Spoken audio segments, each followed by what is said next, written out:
வார்த்தைக்கு நேராக கடந்து செல்லுவோம். நேரம் கொஞ்சம் அதிகமாய் கடந்து சென்றது. வேகமாக பேச முடிக்க கர்த்தருடைய நாமத்தில் ஆசைப்படுகிறேன். கர்த்தருக்கு ஸ்தோத்திரம். மத்தேயு சுவிசேஷம் 3ஆம் அதிகாரம் 12வது வசனத்துக்கு நேராக நம்முடைய சிந்தனைகளை திருப்புவோம். மத்தேயு 3:12. அவர் கையில் இருக்கிறது. அவர் தமது களத்தை நன்றாய் விளக்கி தமது கோதுமை களஞ்சியத்தில் சேர்ப்பார், பதரையோ அவியாத அக்னியினால் சுட்டெரிப்பார் என்றான். கர்த்தருடைய நாமம் மகிமைப்படட்டும். நீங்க கேட்ட செய்தி தான், கேட்ட சத்தியம்தான், நீங்க படித்த வசனம்தான். அநேகருக்கு அது மனப்பாடமாக தெரியும். ஆனாலும் இன்று காவியானவர் இந்த வார்த்தை தான் நமக்கு கொடுக்க அவர் எனக்கு ஆலோசனையாய் கொடுத்திருக்கிறார். தூற்றுக்கூடை. இங்கே இருக்கிற அநேகர் விவசாயம் செய்த அனுபவம் உள்ளவங்க இருக்கலாம். நம்ம நெல் அறுத்து அந்த நெல்லையும் பதரையும் பிரிப்பதுக்காக யூஸ் பண்ணுறது தூற்றுக்கூடை. அந்த தூற்றுக்கூடையால் தூற்றும் பொழுது நல்ல மணிகள் எல்லாம் அந்த இடத்துல இருக்கும், பதிர்கள் குப்பைகள் எல்லாம் தூரமாய் பறந்து போகும். கடைசியில் என்ன செய்கிறது? அந்த நல்ல மணி எடுத்து களஞ்சியத்தில் வைக்கிறார்கள். பதிரையும் குப்பையும் எடுத்து எங்கே போடுகிறோம்? அக்கினிலே போடு. அதான் இங்கே நம்ம வாசித்தது பாருங்க. தூற்றுக்கூடை அவர் கையில் இருக்கிறது. அவர் தமது களத்தை நன்றாக விளக்கி தமது கோதுமையை களஞ்சியத்தில் சேர்ப்பார், பதிரையோ அவியாத அக்கினியிலே சுட்டெரிப்பார் என்றார்.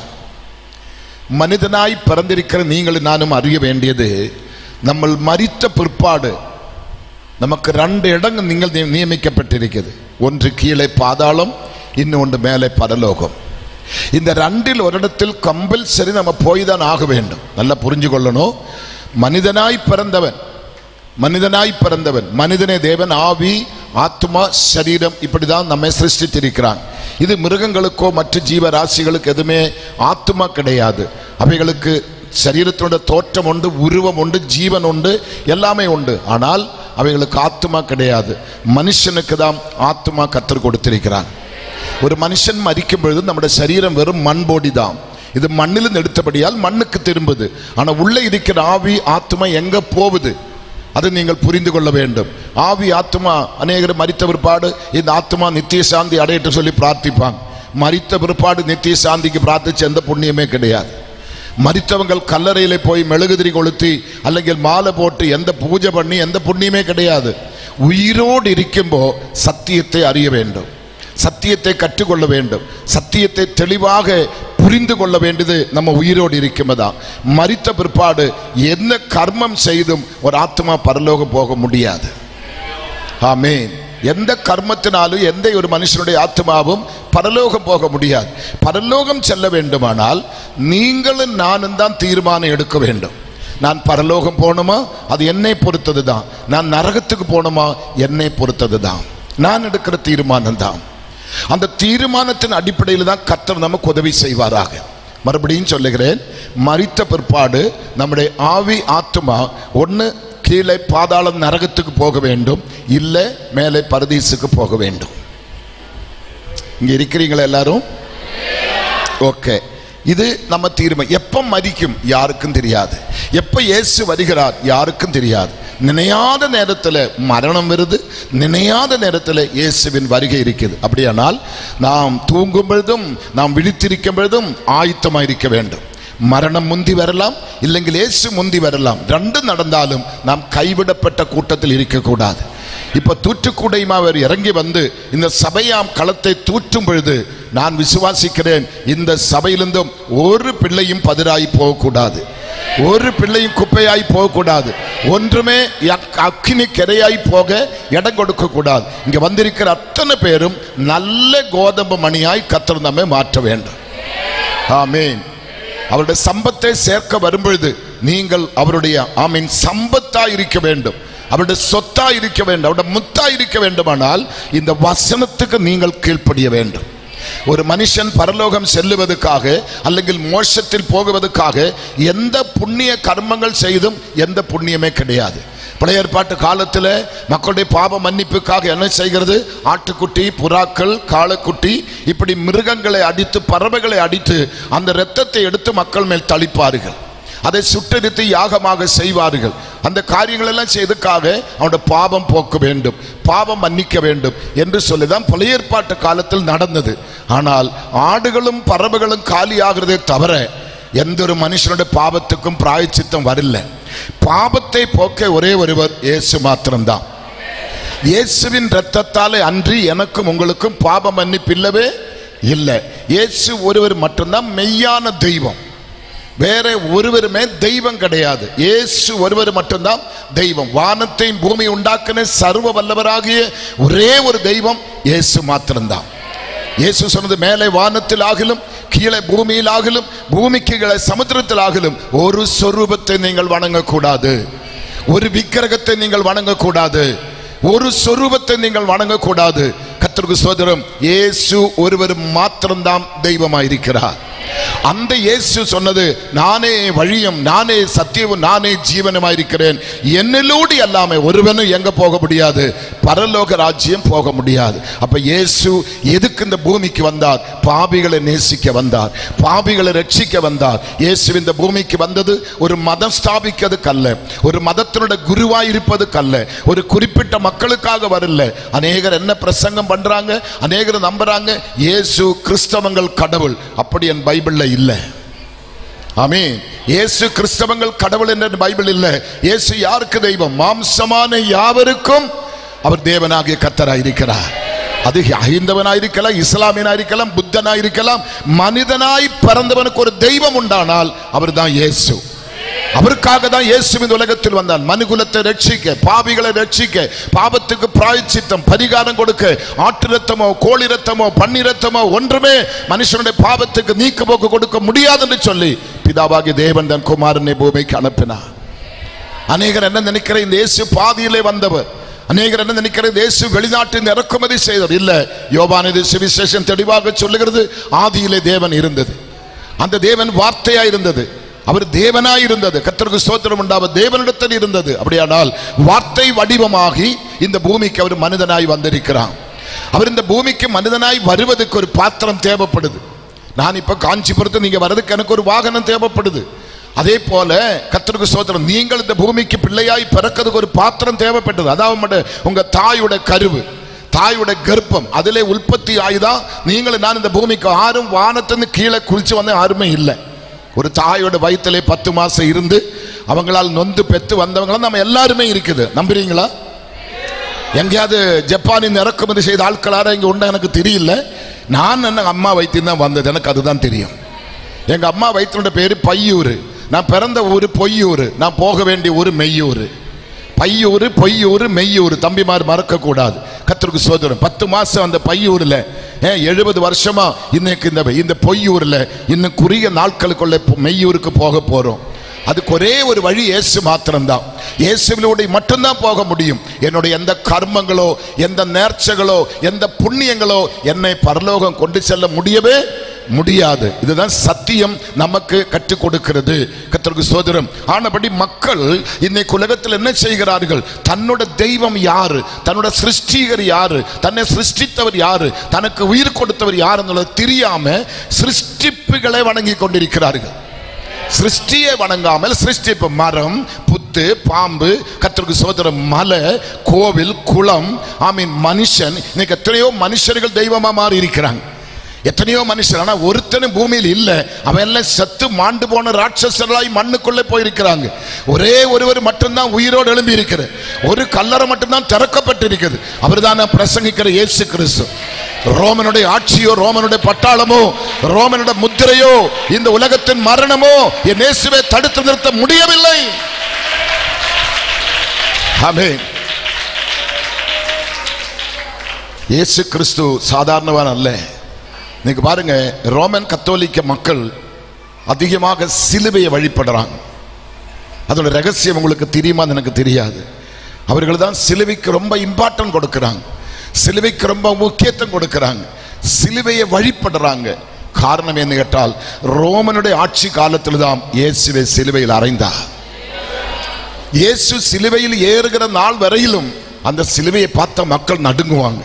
மக்கள் பயப்படுவாங்க, அதை பார்த்து மக்கள் ஓடுவாங்க.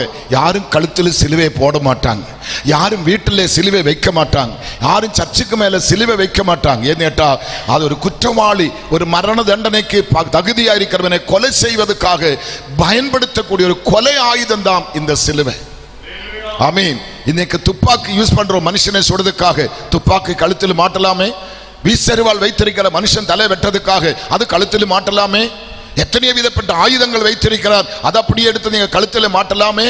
கர்த்தருக்கு ஸ்தோத்திரம். அதே போல் ஒரு கொலமரம், ஒரு மனுஷனை கொல்லுவதற்காக ரோமனுடைய ஆட்சி காலத்திலே பயன்படுத்தின ஒரு மரம் தான் இந்த சிலுவை. இந்த சிலுவைக்கு அரைக்காசு விலை இல்லை. இந்த சிலுவை யாரும் வழிபட மாட்டேன், இந்த சிலுவை யாரும் கும்பிட மாட்டேன், ஆறு இப்படி சிலுவை போட மாட்டேன். ஆமீன் சொல்லுவோமா? எப்ப இந்த சிலுவைக்கு கொஞ்சம் விலை வந்தது, சிலுவை எப்ப எல்லாரும் ஆராதிக்க ஆரம்பித்தது, எப்ப சிலுவையை தோளில் சுமக்க ஆரம்பித்தது, எப்ப சிலுவையை கழுத்தில் மாட்ட ஆரம்பித்தது, எப்ப சிலுவையை சர்ச்சுக்கு மேலே வைக்க ஆரம்பித்தது, இயேசு அந்த சிலுவையிலே மரித்தார். ஆமென். ஏன் ரெண்டு பக்கத்திலே ரெண்டு பேரே போட்டாங்களே, அவங்களும் அன்னைக்கு சிலுவையில் மரித்தாரே, இன்னும் நூற்றுக்கணக்கான மக்களை சிலுவையில் கொன்றாரே, ஏன் அவர்களோட சிலுவை வைக்கல, அவருடைய உருவம் வைக்கல? இயேசு எனக்காக சிலுவையில் மரித்தார், இயேசு எனக்காக சிலுவையில் மரித்தார். அது பிற்பாடுதான் சிலுவை, அது பிற்பாடுதான் சிலுவை வழிபடுகிறோம். ஆனா நாங்க இங்க பிரசங்கிக்கிறது சிலுவை அல்ல, சிலுவையில் அறையப்பட்ட இயேசுவை பிரசங்கம் பண்ணுகிறோம். சிலுவையை பிரசங்கிக்கிறதுக்கு நான் வரல, சிலுவையில் அறையுண்ட இயேசு அவர்தான் என்னோட பரிகாரி, அவர்தான் எனக்கு பரிகாரி, அவருடைய ரத்தம் தான் என் பாவத்துக்கு பரிகாரம், அவர்தான் என்னை மீட்டவர், அவர்தான் என்னை ரட்சித்தவர். எத்தனை பேர் ஆமீன் சொல்றீங்க? இன்னைக்கு அநேக மக்கள் மரியதான் தெய்வம் என்று சொல்லி நீங்க அங்காங்க சில மரியோட சிலைகளை பார்க்குறீங்க. எனக்கு யார் என்ன சந்தேகம் கேட்டாலும் தனியா வரணும், தனியா வரணும். நீங்க AK-47 தூக்கிட்டு இருந்தாலும் நான் நின்று தைரியமா பேசுவேன், எதுக்குமே நான் பயப்பட மாட்டேன். சத்தியத்தை பேசுறதுல பயப்பட வேண்டிய அவசியம் கிடையாது. ஆனபடி இன்னைக்கு அங்காங்க வைத்திருக்கிற சிலைகள் நீங்க பார்க்கிறீங்க, அதை பார்த்து நீங்கள் வேளாங்கண்ணிக்கு போறீங்க, அங்க ஒரு அம்மாவோட போட்டோ இருக்கும், அது இயேசுவின் தாய் என்று நினைக்கிறாங்க. அதெல்லாம் இப்ப விவரிக்க போனா நாலு கணக்குல இங்க பேச வேண்டியதா இருக்குது. அதனாலதான் 3 நாட்கள் மீட்டிங், 20 நாட்கள், 30 நாட்கள், 15 நாட்கள் போக காரணம் சத்தியம் தெளிவாக பேசுறதுனால தான். கர்த்தருடைய நாமம் மகிமைப்படுவதாக. ஆனா நமக்கு முன்பாக நேரம் இங்க இல்லை. நீங்க பார்க்கிறது அந்த வேளாங்கண்ணில் இருக்கிற அந்த வேளாங்கண்ணி என்று சொல்றது, பேரே கண்ணி என்று சொல்றது தெளிவு இருக்குது. தேவனால சபிக்கப்பட்ட ஒரு உருவம், அது இயேசுவை பெற்ற தாய் அல்ல. கர்த்தருக்கு ஸ்தோத்திரம். அதுக்கு என்னென்ன விளக்கங்கள் உங்களுக்கு வேணுமோ கொடுக்க நான் தயாராக தான் இருக்கிறேன். ஆனா தனியா வரணும், என்னோடு பேசணும், என்ன சந்தேகத்தை கேட்டாலும் விளக்கத்தை கொடுக்க கற்றுக்கொண்டுதான் உங்க முன்னாடி நின்று கொண்டு இருக்கிறேன். இது இப்ப பாருங்க, லைவில் போகுது. இந்த மைக்கோட சவுண்ட் எத்தனையோ தூரங்களுக்கு மக்களோட காதில் போய் விழுது. நீங்க மேல எரிச்சல் அடைஞ்சாலும் சரி, நீங்க இந்த இடத்துல கொலை பண்ணாலும் சரி, என்ன செய்தாலும் சரி, இது பேசாம என்னால இருக்க முடியாது.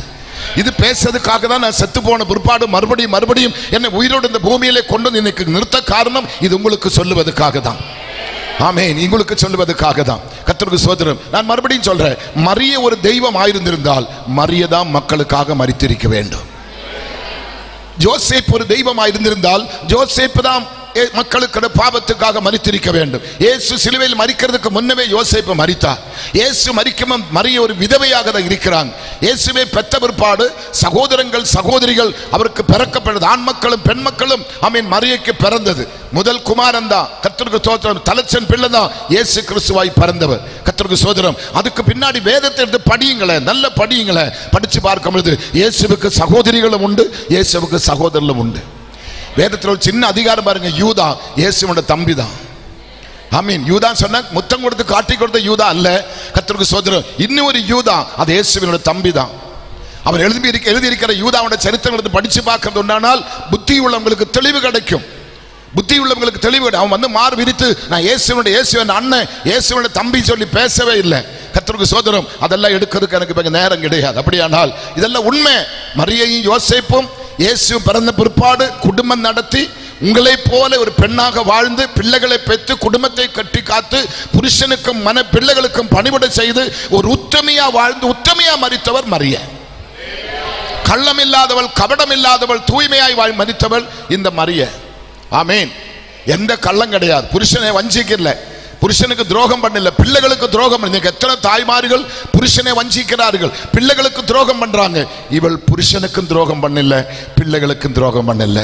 உத்தமி என்று சொன்னால் அதுதான் இயேசுவை பெற்ற தாய். ஆமென். கள்ளம் கபடம் இல்லாத ஒரு பெண்.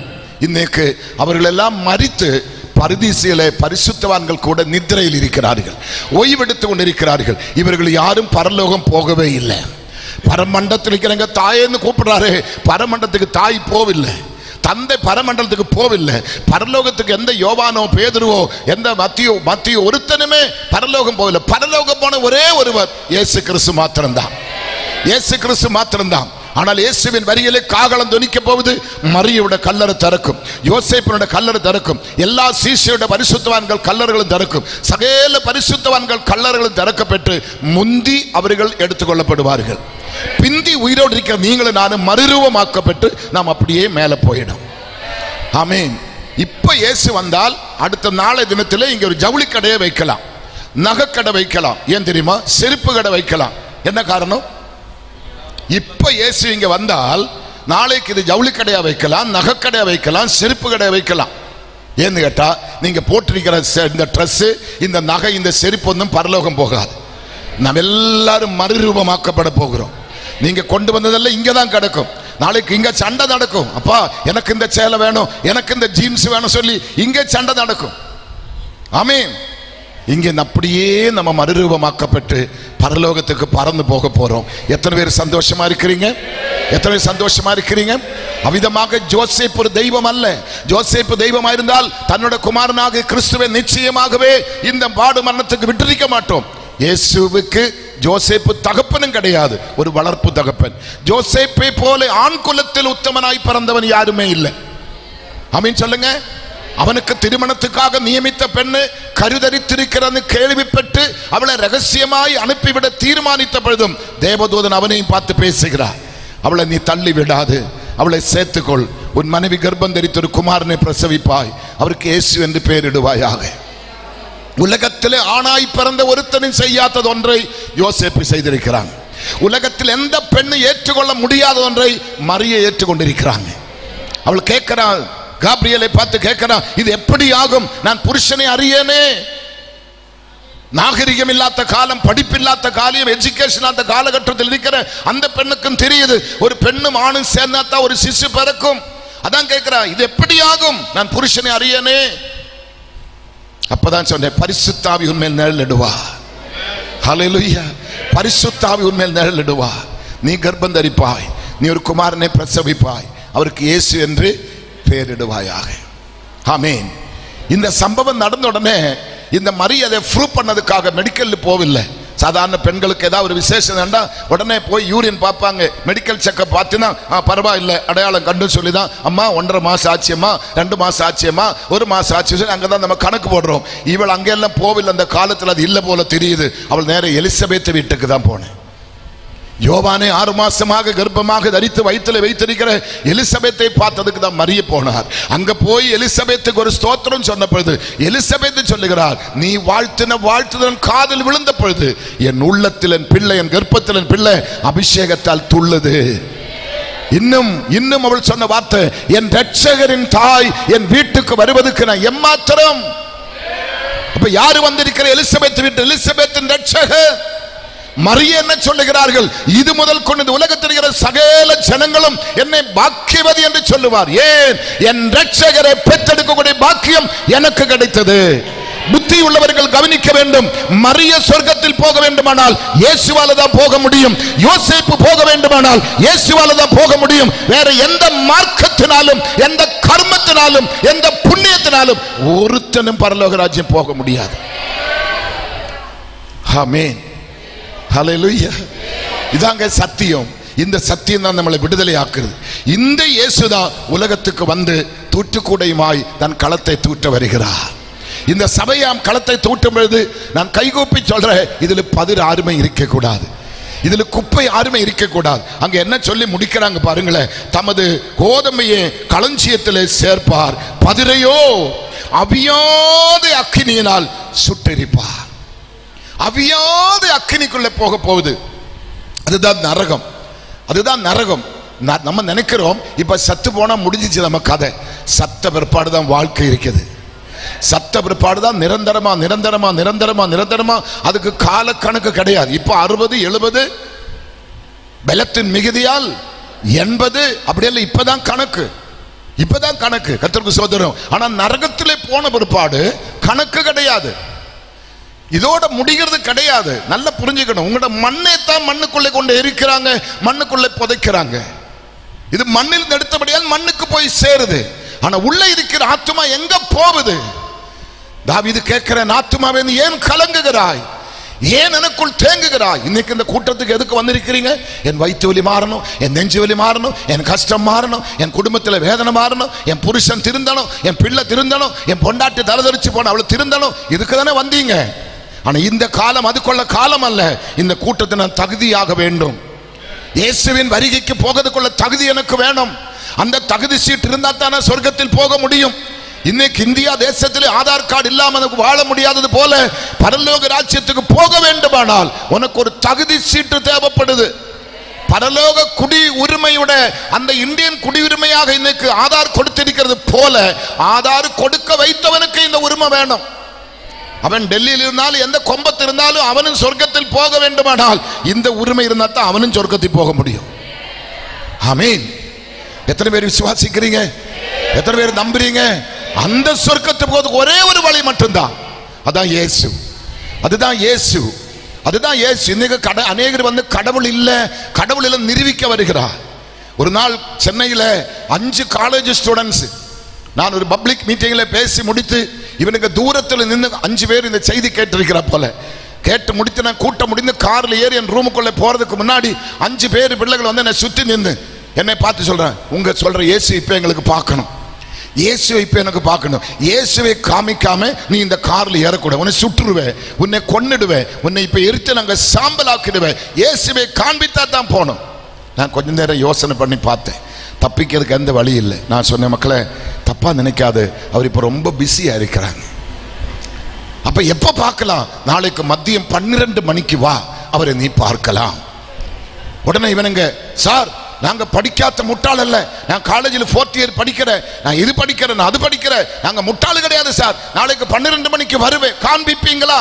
கட்டாயம் காமிப்பேன். காமிக்க விட்ட என்ன செய்யணும் சார்? என்னை சுற்றுன்னு சொல்லிட்டேன். மறுநாள் 12 மணிக்கு 4 பேரும் வந்தேன். என்னை கூப்பிட்ட வாங்க சார் சொல்லி நான் வெளியே வந்தேன். அது சார் அவரை கொஞ்சம் மேலே பாடுறான்னு சொன்னேன். மேலே பார்த்து, சார் கண்ணு கூசுது சார். என்ன கூசுது? நான் சொல்ற தமிழ் கரெக்டா புரியுதா? கர்த்தருக்கு கண்ணு கூசுது சார். ஏன்? இன்னும் பாடுறா, மேலே இருக்கிற மேலே சார் பார்க்க முடியாது சார். கண்ணு ஏன்? தலைக்கு மேலே என்ன இருக்குது? சூரியன். தம்பிங்க கவனிக்கிறீங்களா? தலைக்கு மேலே என்ன இருக்குது? சூரியன். டேய், அது எங்க அப்பாவோட படைப்பு. எங்க அப்பாவோட கண்ணில் வர சின்ன ஒரு பகுதி தான் அந்த சூரியன்ல வெளிச்சம் போய் வெளிச்சம் கொடுத்து இன்னைக்கு பகலை உருவாக்குறது. ஆமீன். சூரியன் வருந்த வெளிச்சம் தான் சந்திரன் கொடுக்கிறது, சூரியன் வருந்த வெளிச்சம் தான் நமக்கு நட்சத்திரம் கொடுக்கிறது. அப்ப சூரியன் எங்க வெளிச்சம் வருது? எந்த சயின்ஸ் டீச்சரும் சொல்லி கொடுக்க மாட்டேன், எந்த சயின்ஸ் வாத்தியாரும் சொல்லி கொடுக்க மாட்டேன். பாருங்க, கோல்கோதாவில் இயேசு மரிக்கிற ஏதான சில நிமிஷங்கள் சூரியன் அஸ்தமித்தது. சூரியன் அஸ்தமித்தது, பூமி இருண்டு போனது, கல்லறைகள் அன்னைக்கே திறக்கப்பட்டது, மலைகள் பாறைகள் வெடித்தது, சமுத்திரம் கொந்தளித்தது, பெரிய பெரிய பூகம்பம் உண்டாயிற்று. ஏன்? ஏன் அப்ப இருட்டு வர வேண்டும்? இந்த உலகத்தில் இருக்கிற சகல பாவிகளுடைய பாவத்தையும் இயேசு சுமந்தார். பாவத்தின் சம்பளம் தான் மரணம், பாவம் செய்கிற ஆத்துமா தான் சாகும். அப்ப இயேசுவுக்கு மரணம் வர வேண்டுமானால் அவர் பாவம் செய்ய வேண்டும். ஒரு குற்றம் கூட செய்யாத இயேசு, ஒரு பாவம் கூட செய்யாத இயேசு, பாவத்தை ஆமீன் பார்த்து தூரமாய் நின்று பாவிகளை நேசிக்கிற இயேசு மரிக்கும் பொழுது ஒரு நொடி நேரத்துக்கு பாவியா மாறிட்டாங்க. எனக்காக என் பாவத்தை சுமந்து உங்க பாவத்தை சுமந்து நம்ம சுமக்க வேண்டியது அவர் சுமந்து பாவியாக மரிக்கும் பொழுது பிதா தன் முகத்தை ஒரு நிமிஷம் அப்படி திருப்பின, சூரியன் இருண்டு போயிட்டு. இதை விளக்கமாக அந்த பிள்ளைகளுக்கு நான் சொன்னேன். 3 பேர் பிராமண பிள்ளைங்க, 2 பேர் துலுக்க பிள்ளைங்க. கர்த்தருக்கு சோதரம், அவனுங்க ஒத்துக்கவே மாட்டான். நான் விளக்கமா விளக்கமா விளக்கமா சொன்னேன். எந்த வாத்தியாரும் சொல்லி தரலையே, இந்த வாத்தியாரு சொல்றதை கேளு. அந்த வாத்தியாருக்கு தெரிஞ்சாத்தானே தெரியும், இந்த வாத்தியாருக்கு விஷயம் தெரியுது, நம்பு. உடனே அவனுங்க சொல்லி, சாரு சொல்றது ஏதோ விஷயம் இருக்கடா, சாரு சொல்றதுல ஏதோ விஷயம் இருக்கடா என்று சொல்லி அவனுங்க 5 பேர் ரட்சிக்கப்பட்ட இயேசு ஏத்துவல்ல கர்த்தர் கிருபை செய்தார். ஆமீன். பூணூல் எல்லாம் கலத்தி எறியுது, துலுக்கண்ட குள்ளா எல்லாம் தூக்கி எறியுது. இயேசுதான் மெய்யான தெய்வம் என்று 5 பிள்ளைகளை ஏற்றெடுத்திருக்கிறார். அதில் ஒருத்தர் இப்ப மிஷனரியாக வட இந்தியாவில் இன்னைக்கு கர்த்தர் ஊழியத்தை செய்கிறார். 2 பேர் சபை போதகரா இருக்கிறாங்க. இயேசுவால கூடாத காரியம் உலகத்தில் ஒன்றும் இல்லை. அப்படியானால் என் ஆண்டவர் படைத்த சிருஷ்டிப்பாய் இருக்கிற அந்த சூரியனை பார்க்க முடியாத நீ எப்படி அவரை பார்க்க முடியும்? அவர் நீதியின் சூரியனாய் இருக்கிறார். நேற்று சொன்னவள் இன்னும் சூரியன் அஸ்தமிப்பதில்லை, இன்னும் சந்திரன் அஸ்தமிப்பதில்லை. அவரே உனக்கு நீதியின் நித்திய சூரியனாய் இருக்கிறாரே. அந்த தெய்வத்தை தான் நம்ம ஆராதித்துக் கொண்டிருக்கிறோம். அந்த தெய்வத்தை தான் நம்ம வழிபட்டு கொண்டிருக்கிறோம். அந்த தெய்வம் தான் தூற்றுக்கூடையுமாய் இறங்கி வருகிறார். ஆமென். அம்மா கிட்ட போய் அப்பா கிட்ட போய் எந்த புண்ணியமே இல்லை. அவங்களை நம்ம கொச்சப்படுத்துகிறோம், அவங்களை நம்ம கேலி செய்கிறோம், பரிகாசம் பண்ணுகிறோம். இதான் உண்மை. கர்த்தருக்கு ஸ்தோத்திரம். இதான் உண்மை. இப்போ நம்முடைய இந்தியன் பிரதமர் நரேந்திர மோடிஜி, இந்த ஊர் பேர் என்ன மக்களே? இட்டகவேலி. இட்லி வேலி இல்லை, இட்டகவேலி. நான் சிலப்போ அது இட்லி வேலின்னு கூட சொல்லுவேன். இட்டகவேலியில நம்ம கனத்துக்குரிய மதிப்புக்குரிய நம்ம மோடிஜி வரேன்னு வச்சுங்க. வரும்போது அங்க கட் அவுட்டு, அந்த கட் அவுட்ல எல்லாம் குரங்கு வேஷத்தை போட்டு இவர் தான் எங்களோட பிரதமர், இவர் தான் எங்களோட பிரதமர் சொன்னா எப்படி இருக்கும் யோசித்து பாருங்க. சொல்லுங்க, இட்டகவேலி ஆட்கள் சொல்லுங்க, எப்படி இருக்கும்? இப்படி சிரிச்சிட்டு இருப்பீங்களா? எப்படி இருக்கும் ஐயா? நீங்க சொல்ல எப்படி இருக்கும்? நம்ம கனத்துக்குரிய நம்முடைய பிரதமர் வராங்க, அவருடைய சிலை தான் வைக்கணும், அவருடைய போட்டோ தான் வைக்கணும், அவருடைய ஃபேஸ் தான் காட்டணும். ஆனால் அதுக்கு ஆட்டோமேட்டிக்கா ஒரு அனுமான் அல்ல ஒரு குரங்கின்ற வேஷத்தை போட்டு இவர் தான் இந்தியன் பிரதான மந்திரின்னு சொல்லி சொன்னா அவருக்கு எப்படி இருக்குன்னு நான் கேட்கிறேன். அவரை கொச்சப்படுத்துறாங்கல்ல, அவரை கேலி செய்றாங்கல்ல, அவரை கனவீனப்படுத்துறாங்கல்ல. அப்படியானால் வானத்தையும் பூமி உண்டாக்கின சர்வ வல்லவராகிய இயேசு கிறிஸ்துவின் சாணத்தில் மற்ற சொரூபங்களை வைத்து, மற்ற உருவங்களை வைத்து, மற்ற சிலைகளை வைத்து இவன் தான் தெய்வம் என்று சொல்லி இயேசுவை கொச்சப்படுத்தாதே. ஆமென். கனத்துக்குரிய ஒரே ஒரு தெய்வம், மகிமைக்குரிய ஒரே ஒரு தெய்வம், ஆராதனைக்கு யோக்கியமான ஒரே ஒரு தெய்வம், துதிக்கு பாத்திரமான ஒரே ஒரு தெய்வம், இன்றும் என்றும் எப்பொழுதும் இருக்கிற ஒரே ஒரு தெய்வம், வந்தவரும் வரப்போகிறவரும் வந்து கொண்டு இருக்கிறவர் எல்லாம் அவர்தான். ஆதி அவர்தான், அந்த அவர்தான், அல்பா அவர்தான், உமேகா அவர்தான், எல்லாமே அவர்தான். துவக்கம் அவர்தான், முடிவும் அவர்தான். அந்த தெய்வத்தை வேற சொரூபத்தில் வணங்காதே.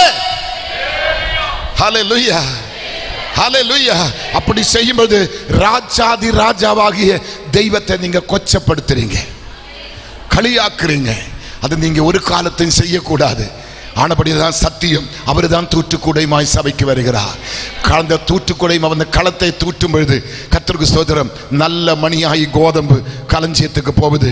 சுத்தி பறந்து போன பதிரையும் குப்பையும் வாரி எடுத்து அணையாத அக்கினிக்குள்ள எரியுது. மக்களை ஏசியா 41:16 வேகமா எடுங்க பார்ப்போம். ஏசியா 41:16 சீக்கிரமா. ஏசியா 41:16 வேகம் வேகம். அவைகளை தூற்றுவாய், அப்பொழுது காற்று அவைகளை கொண்டு போய் சுழல் காற்று அவைகளை பறக்கடிக்கும். நீயோ கர்த்தருக்குள்ளே நல்ல கவனிக்கணும், இவைகளை நல்ல கவனிக்கணும் இந்த வார்த்தையை. அவைகளை தூற்றுவாய், அப்பொழுது காற்று அவைகளை கொண்டு போய் சுழல் காற்று அவைகளை பறக்கடிக்கும். நீயோ, ஆமென். இந்த சத்தியத்தை கேட்கிற நீயோ, அல்லங்க ரட்சிக்கப்பட்ட நீயோ, கரதரையற்ற நீயோ, மணவாட்டி சபைக்கு நீ ஆயத்தமா இருக்கிற நீயோ, இங்க என்ன சொல்லுகிறார்? நீயோ கர்த்தருக்குள்ளே களி கூர்ந்து இஸ்ரவேலின் பரிசுத்தருக்குள்ள மேன்மை பாராட்டி கொண்டிருப்பாய். வலதுகரை இருந்தா, உயிர் இருந்தா ஒரு அசைத்து கர்த்தருக்கு நன்றி சொல்லுங்க. இந்த உலகம் உன்னை தூற்றி இருக்கலாம், உலகம் உன்னை காரி துப்பி இருக்கலாம், உலகம் உன்னை கல்லெறிந்திருக்கலாம், உலகம் உன்னை துரத்தி துரத்தி அடித்திருக்கலாம். ஆனால் இந்த நாட்களிலே நீ மேன்மை பாராட்டக்கூடிய பாத்திரமாய், நீ பரிசுத்தமுள்ள பாத்திரமாய், கரை தெரியட்ட பரிசுத்த மணவாட்டியாய், முத்திரிக்கப்பட்ட தோட்டமாய் தெய்வம் உங்களை மாற்றப் போகிறார். அந்த நாட்கள் நெருங்கி கொண்டிருக்கிறது, அந்த நாட்கள் வந்துவிட்டது. பார்த்தீங்களா, இப்போ அமெரிக்கா தேசத்திலே வந்த வெள்ளம் 4 மாசம் பெய்ய வேண்டிய மழை 2 மணிக்குள்ள முடிஞ்சது. 44 அடி உயரத்தில் தண்ணி. எத்தனை ஆயிரக்கணக்கான மக்கள் இன்னும் சேர்த்துக்குள்ள கிடக்குது. இன்னும் ஒரு கேம்புக்கு போன பிள்ளைகளில் எத்தனையோ பெண் பிள்ளைகளை காணும், எத்தனையோ கை குழந்தைகளை காணும். எத்தனை கோடி கோடி மில்லியன் இன்னைக்கு தண்ணிக்குள்ளே அடிச்சுட்டு போனது. எவ்வளவு சுகசு கார்கள் தண்ணிக்குள்ளே அடிச்சு போனது, எவ்வளவு ராட்சச வீடுகள் தண்ணிக்குள்ளே அடித்து போனது. தூங்கும்போது நடந்த சம்பவம். ஆமீன். சைனாவில் இப்ப எரிமலை பாருங்க வெடித்திருக்கு. எத்தனை கோடி மில்லியன் லாஸ். சமீபத்தில் அமெரிக்கா தேசத்தில் அக்கினி. அந்த கண்ட்ரிக்கு நான் போயிருக்கிறேன். அங்கதான் பணக்காரர் நீங்க பார்க்க முடியும். பெரிய பெரிய சினிமா ஸ்டார் அங்கதான் இருக்கிறாங்க. அமெரிக்காவோட ஹார்ட் அந்த இடம் தான். அங்கதான் நீங்க கோடீஸ்வரன் பணக்காரனை பார்க்க முடியும். ஒவ்வொருத்தருடைய ஒவ்வொரு பெங்களாவும் மில்லியன் டாலர் போட்டு கட்டப்பட்ட வீடு தான். ஆனா ஒரு சில தினங்களுக்குள்ள எல்லாமே அக்கினிக்கு இரையானது. போட்டிருந்த ட்ரெஸ் மட்டும் ஒரு சிலருக்கு கிடைத்திருக்க தவிர வேற ஒன்றும் கிடைக்கல. ஹெலிகாப்டரில் வர்ற சாப்பாடை இரவு வாங்கி சாப்பிடும் என்ற சூழ்நிலை வந்தது. எத்தனை பேர் நம்புறது எனக்கு தெரியல. சமீபத்தில் சென்னையில் ஒரு பெரிய தண்ணி வந்த பொழுது, ஒரு பெரிய சேதம் வந்த பொழுது, எத்தனையோ கோடிக்கணக்கான சொத்துள்ள ஒரு மனுஷன், எத்தனையோ கோடிக்கு அதிபதி, அவனுக்கு எத்தனையோ மால் இருக்குது, எத்தனையோ பெரிய பெரிய ஃபேக்டரிகள் இருக்குது, எத்தனையோ கோடிக்கு அவன் அதிபதி. அந்த ஹெலிகாப்டரில் பொட்டலம் போடும்போது அந்த ஒரு பொட்டலத்துக்கு அவன் துடிக்கிறது நீங்க பார்க்கணுமே. ஆமென், ஹல்லேலூயா. அரமனைக்குள்ள சுகசு வாழ்க்கை வாழ்ந்த நீ இப்ப மண்டபத்தில் செருப்பு தைக்கிறவனோடு கூட, குருவிக்காரனோடு கூட, நரிக்குறவில் இருக்கிறனோடு கூட, தாழ்த்தப்பட்ட மக்களோட உயர்ந்த ஜாதியும் அந்த மண்டபத்தில் தான் படுக்கிறான். அங்க பெட்ஷீட் இல்ல, பா இல்ல, சாப்பாடு இல்ல, பாத்ரூம் இல்ல, ஒண்ணும் இல்ல. ஆமென். டாய்லெட் வரைக்கும் ஏர் கண்டிஷன் தான். அன்னைக்கு இன்னைக்கு எப்படி படுக்க முடியும், எப்படி சாப்பிட முடியும்? ஒரு நொடி நேரத்துக்குள்ள கர்த்தர் நம்முடைய சூழ்நிலை மாற்றுவா. நம்ம இப்ப பார்க்கிறதெல்லாம் மாயையிலும் மாயை. எதையும் நம்பி மயங்காதே. பிள்ளைகள் நல்லா இருக்கிறோம், பிள்ளைகள் நல்லா படிக்கிறோம், நல்ல உத்தியோகம், அமெரிக்கா போறோம், நல்ல கோடி சம்பாதிக்க நினைக்காது. கர்த்தருடைய கிருபை இருந்தா மட்டும்தான் நடக்கும். பெரிய ஒரு வீட்டை கட்டின என்ன குறை? நாளைக்கு ராத்திரி வர்ற பூகம்பத்தில் இந்த வீடு இருப்பார யாருக்கு தெரியும்? ஆமென். ஒரு கூரை வீட்டில் படுத்தா கொஞ்சம் உயிர் தப்பிக்கலாம். இந்த கட்டிடத்துக்குள்ள படுத்தா மொத்த பேர் செத்து போயிடும். எது நல்லது சொல்லுங்க? எது நல்லது சொல்லுங்க? அந்த காலத்திலே சைக்கிளும் கூட கிடையாது. நடந்து கூரை வீட்டில் சாணி மெழுகிற வீடு நல்லா தான் இருந்தது. அதுல படுத்த வியாதியே வரமாட்டேன். இப்ப இங்க நடக்கணுமா செருப்பு வேணும், இல்லாவிட்ட வாதம் ஏறுது பாஸ்டர், முட்டி பிடிக்குது பாஸ்டர், அங்க பிடிக்குது பாஸ்டர். சாணி போட்டு மெழுகின வீட்டுல படுத்த ஒருத்தனுக்கும் வாதமும் இல்லை. அந்த காலத்து அந்த பெண்ணுக்கு தொப்பையும் இல்லை. அந்த காலத்து பெண்ணோட யூட்ரஸ் யாரும் ரிமூவ் பண்ணல. அவளுக்கு நோயும் கிடையாது. அவளுக்கு குனிஞ்சு நிமிர்ந்து வேலை செய்து கொண்டிருந்தா. எங்க அம்மா 7 பிள்ளை பெற்றிருக்கிறார். ஒரு நாள் ஹாஸ்பிட்டலே போவில்லை. கேரளா புட்டு வெளியே வர்ற மாதிரி அந்த நேரத்தில் வந்துடும். கேரளா புட்டு பார்த்துருக்கிறீங்களா? என்ன எல்லாம் தலை கீழே குனிக்கிறீங்க? அது ஆட்டோமேட்டிக்கா வந்துடும். ஏசப்பா அற்புதம் செய்வாரா? சொல்லுங்க. ஏசப்பா விடுதலை தருவாரா? இந்த காலத்தில் எல்லாம் ஆபரேஷன். பாத்தீங்களா? இப்ப போன வாரம் நடந்த சம்பவம். ஹாஸ்பிட்டலே கொண்டு போய் பிரசவம் முடித்து பெண் இப்ப மண்ணுக்குள்ள இருக்குது. ஒரு பெண் சிசு குழந்தை, அதுக்கு இப்ப யாரு பால் கொடுப்பாங்க? அந்த சூழ்நிலை என்ன? முதல் பிரசவம், தாய் போய் விட்டது. நம்ம கிருபையா இருக்கிறோம். தாய்மார்களே, நீ இருக்கிறது கிருபதா உன்னை பாதுகாக்குது. கிருபதா உன்னை உயிரோடு வைத்திருக்கு. தகப்பன்மார்களே, கர்த்தர் கிருபையாக தான் நம்மளை வைத்திருக்கிறாங்க. அந்த கிருபை இல்லாம நம்ம இல்லவே இல்லை. காலையில நின்று பலிபீடத்திலே பாடி துதித்த பாஸ்டர் அதே பலிபீடத்திலே சுருண்டு விழுந்தால் இந்த பாஸ்டர் நிக்கிறது கிருபைதான். எத்தனை பேர் நம்புறீங்க? நேத்து மனைவி கூட கட்டிப்பிடித்து படுத்தவன் காலையில எழும்பி காப்பி கொடுக்க நேரத்தில் புருஷன் இல்ல, ஐயோ என் தூக்கத்தில் எடுத்துட்டு போனா சொல்லி புலம்புறது இப்ப பிள்ளைங்க வந்து சொல்றாங்க. அந்த தூக்கத்தில் உன்னை கர்த்தர் பாதுகாத்திருக்கிறார். அவரு படுத்தது போல நம்மளும் படுத்தோமே, காலமே எழும்பிட்டோமே, ஒரு பகல் முடிந்தது அல்லவா? கர்த்தருடைய கிருபை. ஆமென். ஆனபடி அந்த அசைக்க முடியாத நம்பிக்கை எனக்கு தேவை, உங்களுக்கு தேவை, இது அவசியமா தேவை. முதலாவது நான் யாரு, நான் எப்பேற்பட்டவன், நான் எங்க போக வேண்டியவன், என் பயணம் எந்த லெக்கை நோக்கி தொடர்ந்து கொண்டிருக்கிறது, என் ஓட்டம் எங்க நான் ஓடிக்கொண்டிருக்கிறது, இந்த தெளிவு நமக்கு வேணும்.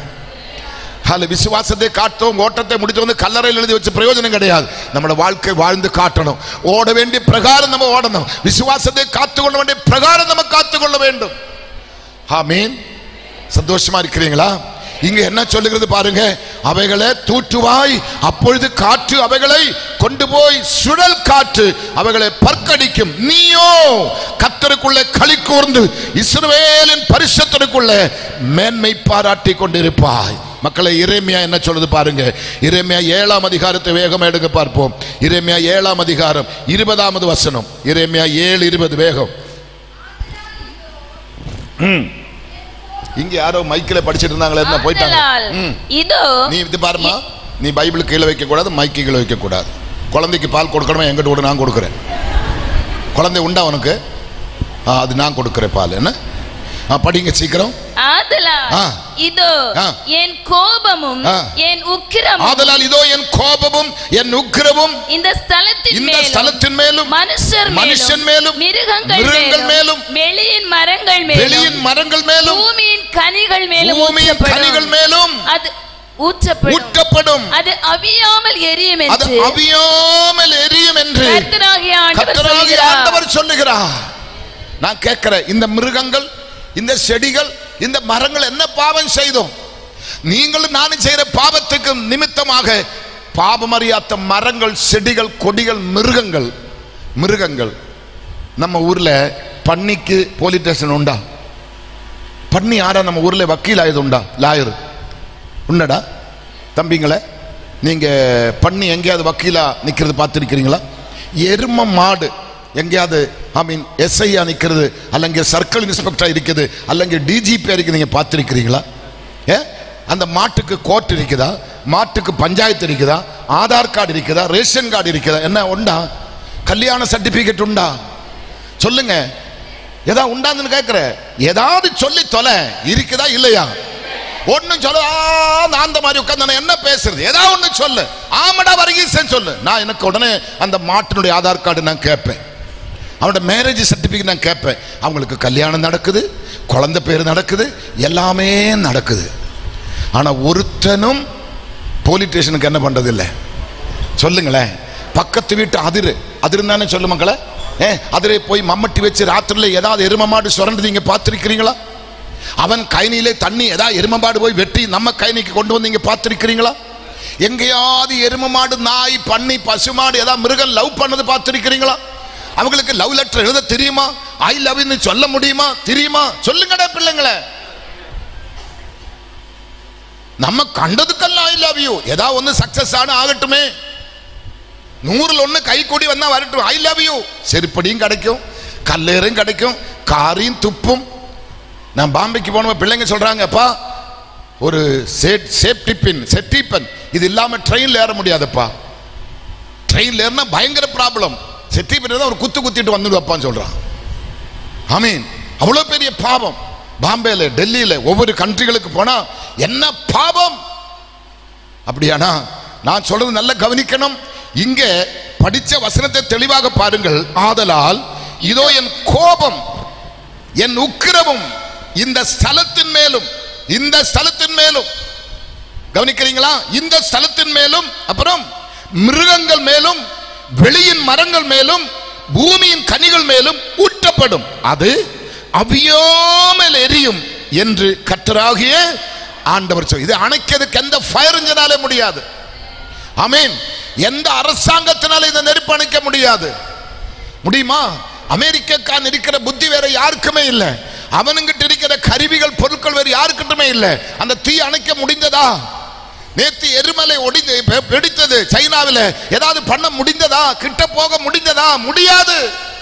ஜலம் பொங்கி வழிந்தது ராத்திரியில 2 மணி நேரம் பெய்த மழையில 42 உயரத்தில் 42 அடி உயரத்தில் சொன்ன இந்த கட்டடத்துக்கு மேல ஒரு கட்டணம் 40 இது எத்தனை அடி மக்களை உயரம்? ஒரு 12 அடி இருக்குமா? 15 அடி. அதுக்கு மேல இன்னும் ஒரு 18 அடி இருந்தா தான் 44 அல்ல 45 அடின்னு சொல்றோம். பாத்தீங்களா? அவ்வளவு உயரத்தில் தண்ணி. ஆனா இங்க இருக்கிறவங்க எங்க இருப்பாங்க? இப்ப அந்த தண்ணி இங்க வந்து நம்மள எங்க இருக்கும்? நான் குதிரை மேல உட்காரும் பாஸ்டர், இருக்க முடியுமா? குதிரையே தண்ணிக்குள்ள கிடக்குது. நான் சொல்ற தமிழ் விளங்குதா? இப்ப தண்ணி வந்து நிரப்புறோம், மேலே கீழே தண்ணி. பாஸ்டர் நாங்க டெரஸுக்கு ஓடுறோம். டெரஸ்ல என்ன இருக்குது?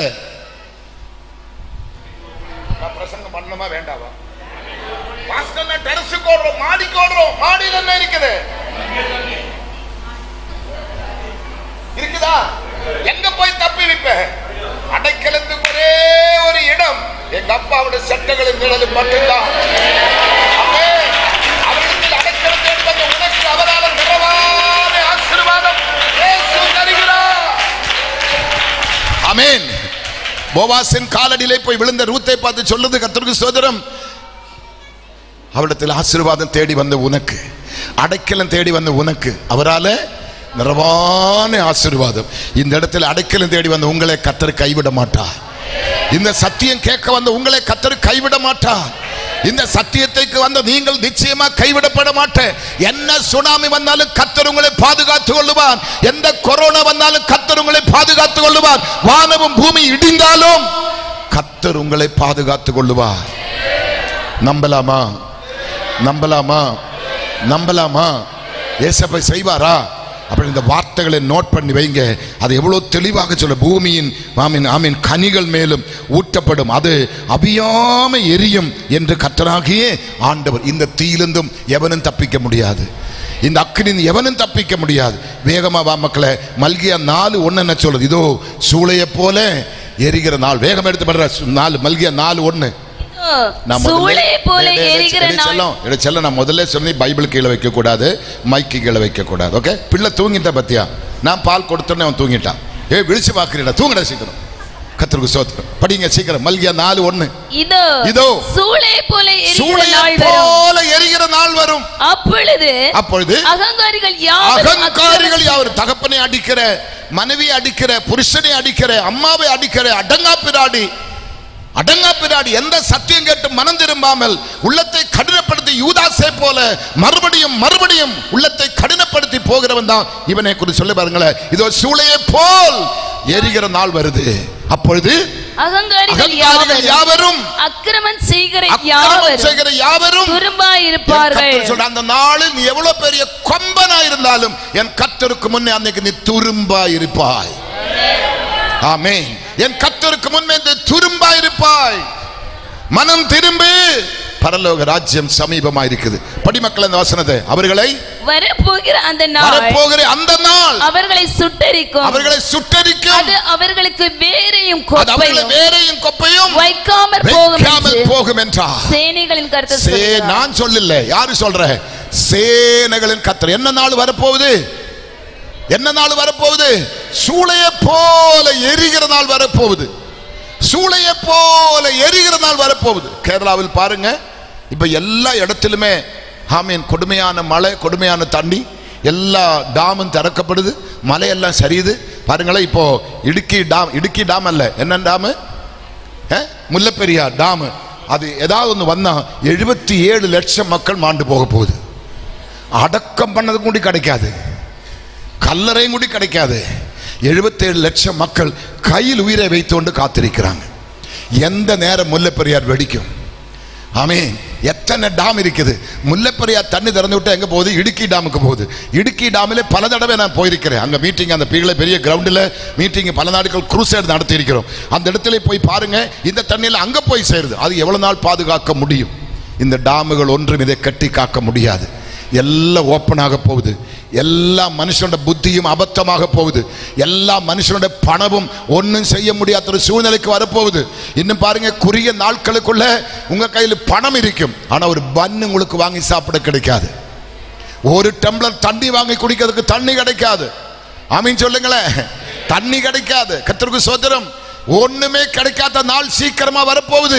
கொடிய பஞ்சம் வரப்போகுது, கொடிய பூகம்பம் வரப்போகுது, கொடிய கொள்ள நோய் இன்னும் வரப்போகுது. தேசம் முழுவதும் அழிய போகுது. ஆனா தூற்றும் பொழுது தன்னுடைய நல்ல கோதுமை மணி எதுவுமே பயப்பட தேவையில்லை. அதுக்கு ஒரு களஞ்சியம் ஆயத்தமா இருக்குது. சேஃப்டியா பாதுகாக்கக்கூடிய பொக்கிஷ சாலை, ஒரு களஞ்சியம் எனக்கும் உனக்கும் ஆயத்தமா இருக்கிறது. எத்தனை பேர் சந்தோஷமா இருக்கிறீங்க? அங்க போய் சேர வேண்டுமானால் இந்த சத்தியத்தை கேட்க வேண்டும். அங்க என்ன சொல்ல? இதோ சூளையை போல எரிகிற நாள் வரும். அப்பொழுது அகங்காரிகளும் அக்கிரமம் செய்கிற யாவரும் எப்படி இருப்பாரா? துரும்பா இருப்பார்கள். அவர்கள் அந்த நாளில் அவர்களை சுட்டெரிக்கும். அது அவர்களுக்கு வேரையும் கொப்பையும் அட்ரஸ் இல்லாமல் போயிடும். இருந்த இடம் தெரியாம அட்ரஸ் இல்லாமல் போயிடும். நம்புறீங்களா? நடக்குமா? சொல்லுங்களேன். நடக்குமா? சொல்லுங்களேன். நடக்குமா? கர்த்தருக்கு ஸ்தோத்திரம். அது நிச்சயமா நடக்கும். இது ஒண்ணுமே மாறாது. இதில் எழுதப்பட்ட ஒரு வார்த்தை யாராலே அழிக்க முடியாது. இது எழுதினது தான், நிர்ணயித்தது தான். இது மாற்றவே முடியாது. ஆனா அப்பேற்பட்ட உலகத்தில் இருந்து, இந்த கொடிய பாவ நிரம்பின சேத்தில் இருந்தும் என்னை உங்களை கர்த்தர் தூக்கி எடுக்கிறார். செற்றில் விழுந்த என்னை அவர் தூக்கி எடுத்தார். நாற்றம் எல்லாம் ஜீவ ரத்தம். எல்லாருக்கும் தெரிஞ்ச பாடல் தானே, கையடிச்சு பாடுவோமா? நாற்றம் எல்லாம் ஜீவ ரத்தம் கொண்டு மாற்றினார். ஆனந்தம் கொள்ளுவேன் உயிருள்ள நாள் வரையில். அல்லேலூயா. ஆனந்தம் கொள்ளுவேன், அவரே நான் பாடுவேன் உயிருள்ள நாள் வரையில். எந்த நாவில் புது பாட்டு எந்த இயேசு தருகிறார். எந்த நாவில் புது பாட்டு எந்த இயேசு தருகிறார். ஹல்லேலூயா. നമ്മുടെ നാവിൽ കർത്തർ என்ன கொடுக்கறாங்க? அவரை போற்றி துதிக்கிற புதிய பாடலை கர்த்தர் தருகிறார். நீங்க அது காயித்தமாகணும். ஒருவன் பரலோகம் போக வேண்டுமானால் ஜலத்தினாலும் ஆவியினாலும் பிறக்கப்பட வேண்டும். மறுபடியும் ஒரு பிறவி அவனுக்கு அவசியமா தேவை.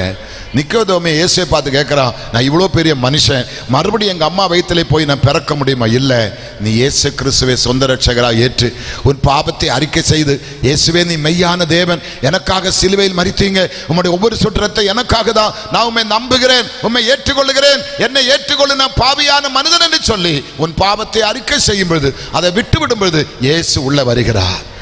நிறைவானது வரும்பொழுது குறைவானது ஒளிந்து போகுது. யாரு நிறைவானவர் இந்த உலகத்தில்? இயேசு மாத்திரம்தான். இயேசு மாத்திரம்தான் நிறைவானவர். அவர் எனக்குள்ள வருவது குறைவானதல்ல, ஒளிந்து போகுது. ஆமென். எத்தனை பேர் சந்தோஷமா இருக்கிறீங்க? இந்த நாட்களில் குடும்பத்தில் எடுக்க வேண்டிய குடும்ப தலைவனோட தீர்மானம், நானும் என் வீட்டாரும் போவென்றால், அது விட்டுருங்க. அவர் கர்த்தரை சேவிக்க போனாங்க, நம்ம அப்படி அல்ல. நானும் என் வீட்டாரும் போவென்றால் கர்த்தருடைய ராஜ்யத்துக்கு ஆயத்தமாவேன், வருகைக்கு ஆயத்தமாவேன். புருஷனை கைவிட்டு மனைவி ஒண்டியா பரலோகம் போகக்கூடாது. மனைவியை விட்டுட்டு புருஷன் ஒண்டியா பரலோகம் போக முடியாது. பெத்த தாய் தந்த சகோதரங்களை விட்டு விட்டு நீங்க தனியா சொர்க்கத்தில் போகக்கூடாது. நான் ஒரு மார்த்தோமா குடும்பத்தில் பிறந்து வளர்ந்தவன் தான். எங்கள் குடும்பத்தில் 7 பிள்ளைங்க, 5 ஆண் 2 பெண், அப்பா அம்மா 9 பேர். அதில் நான் தான் முதல் 19வது வயசில் இயேசுவை ஏற்றுக்கொண்டேன். எந்த ஊழியக்காரன் எனக்கு பிரசங்கம் பண்ணி நான் ரட்சிக்கப்படவில்லை. யாரும் என் தலைமையில் வைத்து என்னை யாரும் ஆசீர்வாதம் பண்ணி ஜெபித்து நான் ரட்சிக்கப்படவில்லை. எனக்கு ஏதோ ஒரு தீராத வியாதி பிரச்சனை வந்து அதுக்கு எனக்கு சுகம் கிடைத்து நான் ரட்சிக்கப்படவில்லை. நான் ரட்சிக்கப்பட்டது திருமணமாகி 2 பிள்ளைக்கு தகப்பனாயிருக்கிற ஒருவர், 3வது பிள்ளை பிறக்கிறதுக்கு 8 மாசம் கர்ப்பிணியா இருக்கிற மனைவி, 2 பிள்ளைகளை பெற்றிருக்கிறோம். 3வது பிள்ளை பிறக்கிறதுக்கு 8 மாசம் ஆயிட்டு, இனி பிறக்க போகுது. அப்படிப்பட்ட ஒரு சகோதரன், பெந்தகோஸ்துக்காரன், அவனை கத்தியால குத்தி அவன் குடலை உரியதுக்காக கத்தி எடுத்து இரத்தவரி பிடித்து ஓடுற நேரத்தில் தான் இயேசு என்னை பிடித்தார். யாருடைய சுவிசேஷம் கேட்டு நான் மனம் திரும்பவில்லை, யாருடைய சுவிசேஷம் கேட்டு நான் ரட்சிக்கப்படல. மதிகேடனே, இந்த ராத்திரி உன் ஜீவன் போனால் உனக்கு யாரு துணை செய்வாய்? மதிகேடனே, இந்த ராத்திரி உன் ஜீவன் போனால் உனக்கு யாரு துணை செய்வாய்? மதிகேடனே, இந்த ராத்திரி உன் ஜீவன் போனால். அப்பதான் எனக்கு புத்தி தெளியுது, அவன் அல்லிப்ப சாக போகுது, நான் தான் சாக போகுது. அங்க கத்தியை கீழே போட்டு பைபிளை கையில் எடுத்து இன்னைக்கு 70 வருஷம் உயிரோடு இருக்கிறேன். எத்தனை பேர் சந்தோஷமா இருக்கிறீங்க? நான் ரட்சிக்கப்பட்டு ஸ்நானப்பட்டு வீட்டுக்கு வரும்போது எங்க அப்பா பெரிய வெட்டுகத்தி அப்படியே தேய்ச்சிட்டே இருக்குது. அப்பா சொன்னது, கெயிட்டாண்டவன் கையிடுறான்னு சொன்னேன், உள்ளே காலை வச்ச 2 காலும் வெட்டிடுவேன் சொன்னேன். எங்க அம்மா 2 கையும் தலையில வைத்து 5வது வெள்ளம் நாசமா போயிட்டாங்க, சாபம் போட்டாங்க. எனக்கு ஒன்றும் புரியல. ஆனா அன்னைக்கு ராத்திரி கர்த்தருக்கு ஸ்தோத்திரம், 9 மணிக்கு எங்க அப்பாவும் எங்க அம்மாவும் ரட்சிக்கப்பட்டாங்க. முதலாவது நீ கர்த்தராக இயேசு கிறிஸ்துவை விசுவாசி, அப்போ நீ உன் வீட்டார் அனைவரும் நான் ரட்சிக்கப்பட்ட அந்த நாளில், நான் ஸ்நானப்பட்ட அந்த நாளில் எங்க அப்பா அம்மா ராத்திரி 9 மணிக்கு இயேசுவை ஏத்துட்டாங்க. விரலில் எண்ணி 30ஆம் நாள் எங்க அப்பா அம்மா ஞானசாரம் எடுத்துட்டாங்க. என்ன சகோதரர்கள் எல்லாம் ஞானசாரம் எடுத்து. இன்னைக்கு என் குடும்பத்தில் எத்தனை பாஸ்டர்ஸ் தெரியுமா? ஆமீன். எத்தனை என்ன சந்தோஷம் தெரியுமா? எவ்வளவு பெரிய ஆனந்தம் தெரியுமா? நீ கர்த்தராக இயேசு விசுவாசி. நீங்க சொல்றீங்க, என் புருஷன் இன்னும் ரட்சிக்கப்படல, என் பிள்ளை இன்னும் ரட்சிக்கப்படல, அவர் இன்னும் குடிக்கிறாங்க, அவர் இன்னும் அடிக்கிறாங்க, இன்னும் திருந்தல. நீ முதல்ல திருந்தணும். திருந்ததான் அவன் திருந்துவான். உன்னை திருத்ததுக்காக தான் உன் புருஷன் திருந்தாம இருக்கிறத தவிர அவனுக்காக கர்த்தர் வெயிட். நீ இன்னும் கிளியராவில்லை, இன்னும் நீ சரியாக வரல, இன்னும் நீ பக்குவமாவில்லை, நீ பதமா வரல. இன்னும் உன்னை கொண்டு வரதுக்காக தான் கர்த்தர் அந்த முள்ளை உனக்கு வைத்திருக்கிறார். ஆமீன். புருஷன் மனைவிக்குள்ள எந்த ஈகோ இருக்க கூடாது. புருஷன் மனைவிக்குள்ள எந்த குழப்பம் இருக்கக்கூடாது. புருஷன் மனைவிக்குள்ள சந்தேக பேய் வரக்கூடாது. இருக்கிறதுல ഏറ്റവും பிரதானப்பட்ட பேய் காட்டேரி அல்ல, எசக்கி என்ற பிசாசு தான்.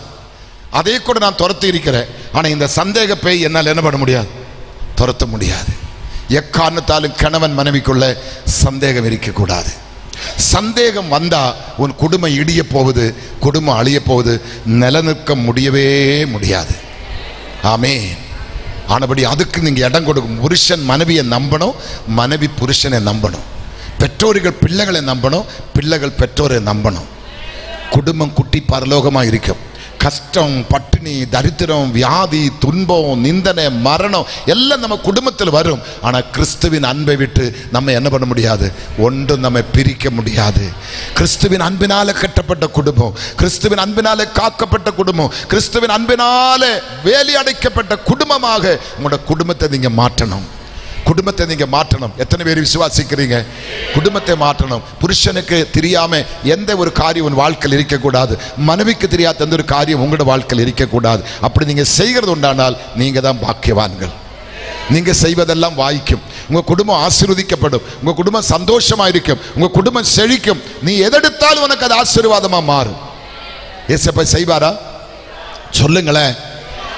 ஏசப்பா செய்வாரா? நிச்சயமா செய்வார், நிச்சயமா செய்வார். அவரால் கூடாத காரியம் உலகத்தில் ஒன்றுமே கிடையாது. எல்லாம் அவரால் கூடும். எத்தனை பேர் நம்புறீங்க? எல்லாம் அவரால் கூடும். எத்தனை பேர் நம்புறீங்க? எல்லாமே அவரால் கூடும். கூடாதது ஒன்றும் இல்லை, எல்லாம் அவரால் கூடும். அப்படின்னா நம்முடைய குடும்பம், இன்னைக்கு ராத்திரி நம்ம போய் படுக்கிறோம், நாளைக்கு நம்ம எழும்புவோம், யாருக்கு தெரியும்? ஹல்லேலூயா. இதை முடித்து நான் பாளையங்கோட்டைக்கு போனோம், எனக்கு நம்பிக்கை இல்லை. பாளையங்கோட்டை முடித்து நான் திருநெல் நாகர்கோவிலுக்கு வரணும், 3 நாள் அங்கே பேசணும், எனக்கு நம்பிக்கை இல்லை. கிருபை இருந்தால் மட்டும்தான் போக முடியும். கிருபை இருந்தால் மட்டும்தான் போக முடியும். கிருபை இருந்தால் மட்டும்தான் அங்கே போய் பேச முடியும். கிருபை இருந்தால் மட்டும்தான். நான் சொல்லட்டுமா, எனக்கு நல்ல சபை இருக்குது, நல்ல மனைவி இருக்குது, நல்ல பிள்ளைகள் இருக்குது, நல்ல வீடு இருக்குது, நல்ல கார் இருக்குது, எனக்கு எல்லா வசதி உண்டு. வயசு 70 தாண்ட போகுது. நான் என் சர்ச்சிலே உட்கார்ந்து பிரசங்கம் பண்ண போதும், சும்மா அங்கே உட்கார்ந்தா போதும். அதை விட்டு, என் சபையை விட்டு, என் பொண்டாட்டியை விட்டு, என் பிள்ளைகளை விட்டு, என்னோட ஊழியத்தை விட்டு ஏன் நீங்க வரணும்? நீங்க எல்லாரும் பரலோகத்துக்கு வரணும். ஹல்லேலூயா. நீங்க எல்லாரும் பரலோகத்துக்கு வரணும். நீங்க யாரும் நரகத்துக்கு சொந்தக்காரனா போக கூடாது. நீங்க பரலோகம் வரணும். இயேசுவை காட்டி கொடுத்த யூதாசுக்கு 7 தடவை இயேசு வாய்ப்பு கொடுத்தாங்க. 7 தடவை அவனுக்கு சான்ஸ் கொடுத்தும் அவன் அதை ஏற்றுக்கொள்ளவில்லை. கடைசியாக ஒரு நல்ல காரியம் செய்தாங்க. காட்டி கொடுத்து கிடைத்த அந்த 30 வெள்ளிக்காசு இது இரத்த காசு என்று சொல்லி தூக்கி எறிந்தாங்க. அது நல்ல காரியம் தான். ஆனா இயேசுவின் பாதத்தில் வரல. பேதுரு மறுதலித்தார். சேவல் கூகின பொழுது பேதுரு மனஸ்தாபப்பட்டு அழுது அவன் மண்டையை போட்டு கல்லிலும் மரத்திலும் அடித்தவன் புலம்பின பொழுது இயேசு நடந்து வருகிறார். பின்னாடி வந்தவன் ஷோல்டர்ல கையை தட்டி, பேதுருவே நீ பயப்பட, நீ பாறையா இருக்கிறாய், இந்த கல்லின் மேலின் சபையை நான் கட்டுவேன், பாதாளத்தின் வாசலதை மேற்கொள்ளுவதில்லை. அவன் அதை அறிக்கை செய்த பொழுது, அவன் அதை மனஸ்தாபப்பட்ட பொழுது, அவன் மனம் கலங்க, ஐயோ என் ரட்சகரை நான் காட்டி கொடுத்தேனே, மறுதலித்தேனே, சபித்தேனே சொல்லி புலம்பின பொழுது பேதுருவை தேடி இயேசு வந்தார். ஆமீன். ஆனா யூதாசுக்கு வாய்ப்பு கொடுத்தது, அவன் வரல. இங்கே கூட பாருங்க, இந்த சத்தியத்தை நீங்க கேட்கறீங்க, உங்களுக்கு வாய்ப்பு கிடைக்குது. ஆனாலும் நீங்க அந்த பிடிச்ச முயலுக்கு 4 கொம்பு.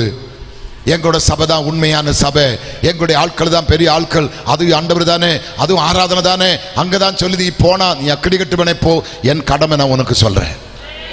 நான் சொல்றது கவனிக்கணும். எந்த ஒரு பூசாரியோ, எந்த ஒரு சன்னியாசியோ, எந்த ஒரு பாஸ்டரோ, எந்த ஒரு பாதிரியாரோ, எந்த போப்போ, எந்த கோப்போ இதுவரைக்கும் சிலுவையில் எவனுக்காக மரிக்கல. ஆமீன். தமிழ்நாட்டு மக்கள் போப் ஆண்டவர்னு சொல்றா, அவர் ஒரு மனுஷன், அவர் ஆண்டவர் கிடையாது.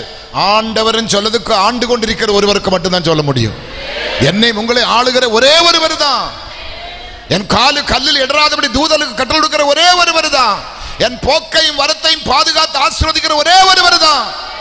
அவர் அல்லாத வேற ஆண்டவன்மார்கள் இல்லை. 33 கோடி தெய்வங்கள் சொல்றாரு, அத்தனை பேரும் மரித்து மாண்டு போன ராட்சசர்கள் ஒரு கல்லறையும் திறக்கவில்லை. என் இயேசு கல்லறை மாத்திரம். ஆமென். என் இயேசு கல்லறை மாத்திரம். சரித்திரம் சொல்லுது ஐயா, சரித்திரம் சொல்லுது. கிமு கிபி எப்ப வந்தது? அது இயேசுவினால தான் அல்லவா? ஏன் உனக்கு புத்தி தெளியல? நீங்க கிறிஸ்தவம் இல்ல, கிறிஸ்தவனை வைக்க கூடாது என்று சொல்ற நீ எல்லாமே இன்னைக்கு என் பைபிள்ல எழுதப்பட்டது மட்டும்தான் நடக்குது. ஆமீன் சொல்லுங்களேன். என் பைபிள் சொல்லப்பட்டது மட்டும்தான். 666 என்ற நம்பர் வெளிப்படுத்துற விசேஷத்தில் எடுக்க வேண்டாம். அந்த 666 இப்ப நம்ம நெத்தியிலோ நம்ம கையில வரப்போகுது. ஏன் அவனது 667 வைக்க கூடாது, அல்ல 552 வைக்க கூடாது, அல்ல 101 வைக்க கூடாது? வைக்க முடியாது. இதில் எழுதுனது மட்டும்தான் நீ வைக்க முடியும். நீ கடவுள் இல்லை, கடவுள் இல்லை, கடவுள் இல்லை, கிறிஸ்தவனை வேரோடு பறிக்கணும், கிறிஸ்தவனை அழிக்கணும். நான் சொல்றது ஒரு வர்கீஸ் தலையை வெட்டினா 1000 வர்கீஸ் முளைச்சு வரப்போகுது. கிறிஸ்தவனை யாரும் அழிக்க முடியாது. இந்த சுவிசேஷத்தை யாரும் அழிக்க முடியாது. இந்த சுவிசேஷத்தை எழுதினவன் எல்லாம் அழிக்கலாம், இந்த பிரஸ் சுட்டரிக்கலாம், சுவிசேஷத்தை அழிக்க முடியாது. இது அழியாத ஒரு சொத்து இந்த சுவிசேஷம் தான். இதுதான் சத்தியம். இதுக்காக தான் நீங்க வாழ வேண்டும், இதுக்காக தான் நீங்க வாழ வேண்டும். என் கர்த்தரே எனக்கு நீதியின் சூரியனா இருக்கும்போது நான் போய் அவருக்கு முன்னாடி ஒரு மெழுகுதிரி கொளுத்தி வைக்கிறேன். எவ்வளவு நேரத்துக்கு இருக்கும் அந்த மெழுகுதிரி? சில கிறிஸ்தவங்க வீட்டில் பாருங்க, நல்ல கவனிங்க, இயேசுவினோட போட்டோ வைத்திருப்பாங்க. என்ன வச்சிருப்பாங்க? இயேசுவினோட போட்டோ சொல்லி போட்டோ வைப்பாங்க. அதுக்கு பக்கத்தில் சீரியல் லைட்டு போடுவாங்க, பூ கொண்டு போடுவாங்க, மாலை போடுவாங்க, மெழுகுதிரி கொளுத்தி வைப்பாங்க. நான் உங்களை கேட்கிறேன், எப்பத்தான் பூவும் மெழுகுதிரியும் வைப்பாங்க? எனக்கு கொஞ்சம் உதவி செய்றீங்களா? எப்பத்தான் பூவும் மெழுகுதிரியும் வைப்பாங்கன்னு கேட்கிறேன். மரித்த பிற்பாடுதான். மரித்தவர் மத்திய ஜீவதேவனை தேடுவதேனோ? அவர் இங்க இல்லை. அவர் சொன்னபடியே உயிர்த்தெழுந்தார். மரணத்தினை பாதாளத்தினை தாக்கோலை தட்டி எடுத்து மரணத்தை ஜெயித்த ஒரே ஒரு தெய்வம் இயேசு. அந்த இயேசுவுக்கு பூ தேவையில்லை, அந்த இயேசுவுக்கு மெழுகுதிரி தேவையில்லை, அவருக்குள்ள தேர் தேவையில்லை. அவர்தான் என்னை தேரில் சுமக்கிறார். உபாகம புஸ்தகத்தில் எழுதியிருக்கிற தந்தை தன் பிள்ளையை தோளில் சுமக்கிறது போல நான் இங்க வர நேரம் வரையிலும் அவர் என்னை சுமந்து கொண்டு வந்திருக்கிறார். என்னை சுமந்து காக்கிறவர், பறந்து காக்கிற ஒரே ஒரு தெய்வம் இயேசு மாத்திரம். ஹல்லேலூயா. ஆனபடி அவரை அப்படி பண்ணுனீங்க. அவர் இயேசு அல்ல, ஏதோ ஒரு ஆடிட்டர். அவனோட வயிற்று பொழப்புக்காக, அரிசி வாங்கிறதுக்காக இவர்தான் ஜீசஸ் சொல்லி நம்மளை முட்டாளாக்கி வச்சிருக்கிறார். அவர் இயேசு அல்ல. இதுதான் மரி என்று சொல்லி எவனோ ஒரு முட்டாள் நம்மளை முட்டாளாக்கி அந்த மரிக்கு சேலை உடுக்க வைக்கிற, பாவாடை உடுக்க வைக்கிறாங்க. ஏற்ற செல்ல முகமெல்லாம் வித்தியாசமா மாறுது.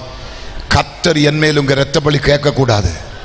நாம் வந்தது இவ கொடுக்கிற சோறு தின்னதுக்கு வரல, இவங்கிட்ட இந்த எதையும் வாங்கிட்டு போக வரல, இந்த சத்தியத்தை விளம்பி கொடுக்கிறதுக்கு தான் வந்திருக்கிறேன்.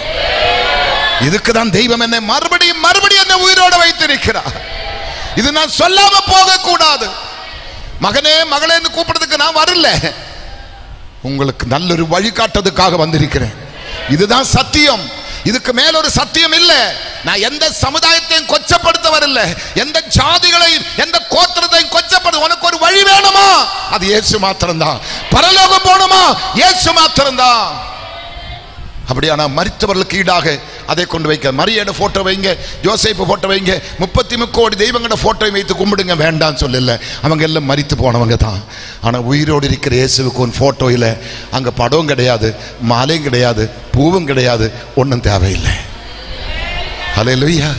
இன்னைக்கு நிறைய பேர் ரட்சிக்கப்பட்ட சபைக்கு வராதமைக்கு காரணம் என்ன? இங்க வந்தா மாலை போட முடியாது, நகை போட முடியாது, பூ வைக்க முடியாது, பொட்டு வைக்க முடியாது, சாராயம் குடிக்க முடியாது, சினிமைக்கு போக முடியாது, சைட் அடிக்க முடியாது. ஏன்? அப்ப எதனுக்கு வேணும்? செத்து போன பிற்பாடு எத்தனை சவரன் போட்டு அனுப்புவாங்க உங்க ஊர்ல? கல்யாணத்துக்கு 100 சவரன் போட்டு அனுப்புறா. என்ன வெண்டைக்காய் மாதிரி முழிக்குது அவட கண்ணு பார்த்தா. கல்யாணத்துக்கு 100 சவரன் போட்டு அனுப்புறான். சாகும்பு எத்தனை சவரன் போட்டு அனுப்புவ?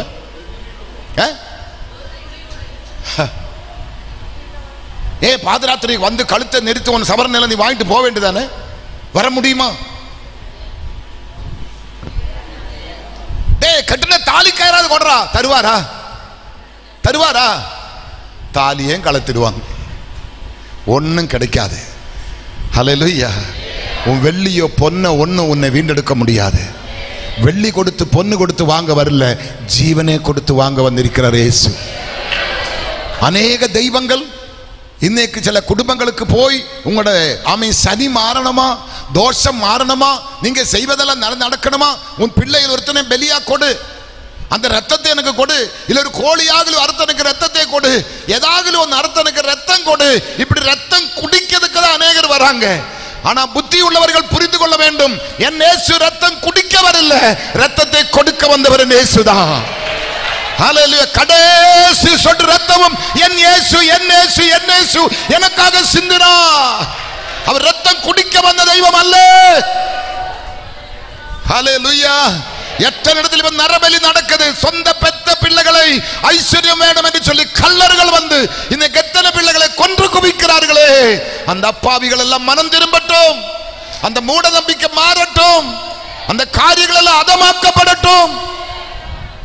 ஆமென். ஹல்லேலூயா. நீங்கள் அநேகர் மாந்திரீகம் செய்வன எல்லாம் நீங்க நம்பலாம். நான் அதை நம்ப மாட்டேன். கர்த்தருக்கு ஸ்தோத்திரம். ஒரு காலத்தில் நான் நம்ப மாட்டேன். உலகத்தில் இருக்கிற முழ மந்திரவாதி வந்து 1000 ஆடு கோழி வெட்டி எனக்கு சூன்யம் செய்தாலும் எனக்கு பலிக்காது. எனக்குள்ள இருக்கிறவர் பட்சிக்கிற அக்னியானவர். நெருப்பு கிட்ட அவனும் விளையாட முடியாது, நெருப்பை எவனும் தீண்ட முடியாது, நெருப்பை எவனும் தொட முடியாது. விவரம் தெரியும், தொட்டு பாருனா அப்பதான் தெரியும். ஆமென். எத்தனை பேர் விசுவாசிக்கிறீங்க? எத்தனை பேர் நம்புறீங்க? உனக்கு ரட்சிப்பு வேணுமா? ஓடி வா. நீ பரலோகம் போகணுமா? ஓடி வா. உன் சொத்து சுகம் ஒன்றும் கொடுக்க தேவையில்லை. ஆடு மாடு கோழி பிள்ளை பலி கொடுக்க தேவையில்லை. இயேசுவே உனக்கு பலிக்கடாவா மாறிட்டான். இயேசுவே உனக்கு பலிக்கடாவா மாறிட்டான். அவருடைய ரத்தம் ஒன்று மட்டும்தான் உன்னை பாவத்திலிருந்து மீட்டெடுக்க முடியும். அவர் மட்டும்தான் உன்னை ரட்சிக்க முடியும். அவர் மட்டும்தான் உன்னை தப்புவிக்க முடியும். அந்த சத்தியத்துக்குள் நீங்க வரும்போதான் இந்த விடுதலை அனுபவிக்க நமக்கு கர்த்தர் கிருபை தருவாராக. மக்கள் மத்திய எழுதிய சுவிசேஷத்துக்கு வேகமா வாங்க, நேரம் போய்கொண்டிருக்கிறது. மத்திய எழுதிய சுவிசேஷத்துக்கு 13ஆம் அதிகாரத்தை திருப்பிக் கொள்ளுங்க. மத்திய 13ஆம் அதிகாரம். மத்திய 13ஆம் அதிகாரத்தில் 30ஆம் வசனத்தை கொஞ்சம் படிக்கிறீங்களா? 30ஆம் வசனம். காலத்தில் நான் அறுக்கிறவைகளை நோக்கி முதலாவது களைகளை பிடுங்கி அவைகளை சுட்டெரிக்கிறதற்கு கட்டுகளாக கட்டுங்கள். மத்தேயு 13:30 சொல்றது, அறுப்பு காலத்தில் நான் அறுக்கிறவர்களை நோக்கி முதலாவது களையை பிடுங்கி அவைகளை சுட்டெரிக்கிறதற்கு கட்டுகளாக கட்டுங்கள். கோதுமையோ என் களஞ்சியத்தில் சேர்த்து வையுங்கள் என்பேன் என்று சொன்னார். இது இயேசுவிடத்தில் சொல்ற, நம்ம நல்ல நிலத்தில் நல்ல விதனை வெறிச்சோம், இப்ப களைகளும் கூட வளர்ந்துட்டேனே, களைகளை பிடுங்கட்டுமா என்று கேட்கும்போ ஆண்டவர் சொல்றாங்க, வேண்டாம், களைகளை பிடுங்கினா நல்லதும் கூட வரும். வளரட்டும், கடைசி வரைக்கும் வளரட்டும். நம்மளில் அநேகர் சொல்றாங்க, அவங்க எல்லாம் அதே நம்புற இதே நம்புற, அந்த கர்மம் இந்த கர்மம், அவங்க மாடி கட்டுறாங்க. நான் உண்மையிலே சத்தியத்தில் ஆத்மாவில் தெய்வத்தை ஆராதிக்கிறேன், எனக்கு ஒன்றுமே இல்லையே. அப்படி சொல்லி ஏமாந்து போற மக்கள் நிறைய பேர் உண்டு. வளரட்டும், மாடி கட்டட்டும், கொளுத்து ஓங்கி வளரட்டும். ஆனால் அறுப்பு காலம் வரும்பொழுது நான் அறுக்கிறவரைங்க பார்த்து சொல்லுவேன், அதை அறுத்து கட்டுகளாக கட்டுங்கள். கட்டி எங்க போட போறோம் களைய? படிப்பில்லை அந்த வசனத்தை. எங்க போட போறோம் களைய? கோதுமையின் களஞ்சியத்தில் சேர்த்து வையுங்கள் என்பேன். களைகளை பிடுங்கி அவைகளை சுட்டெரிக்கிறதற்கு கட்டுகளாக கட்டுங்கள். கோதுமையோ என் களஞ்சியத்தில் சேர்த்து வையுங்கள் என்பேன். நல்ல கவனிக்கணும் என்ன சொல்லுகிறது, நல்ல கவனிங்க.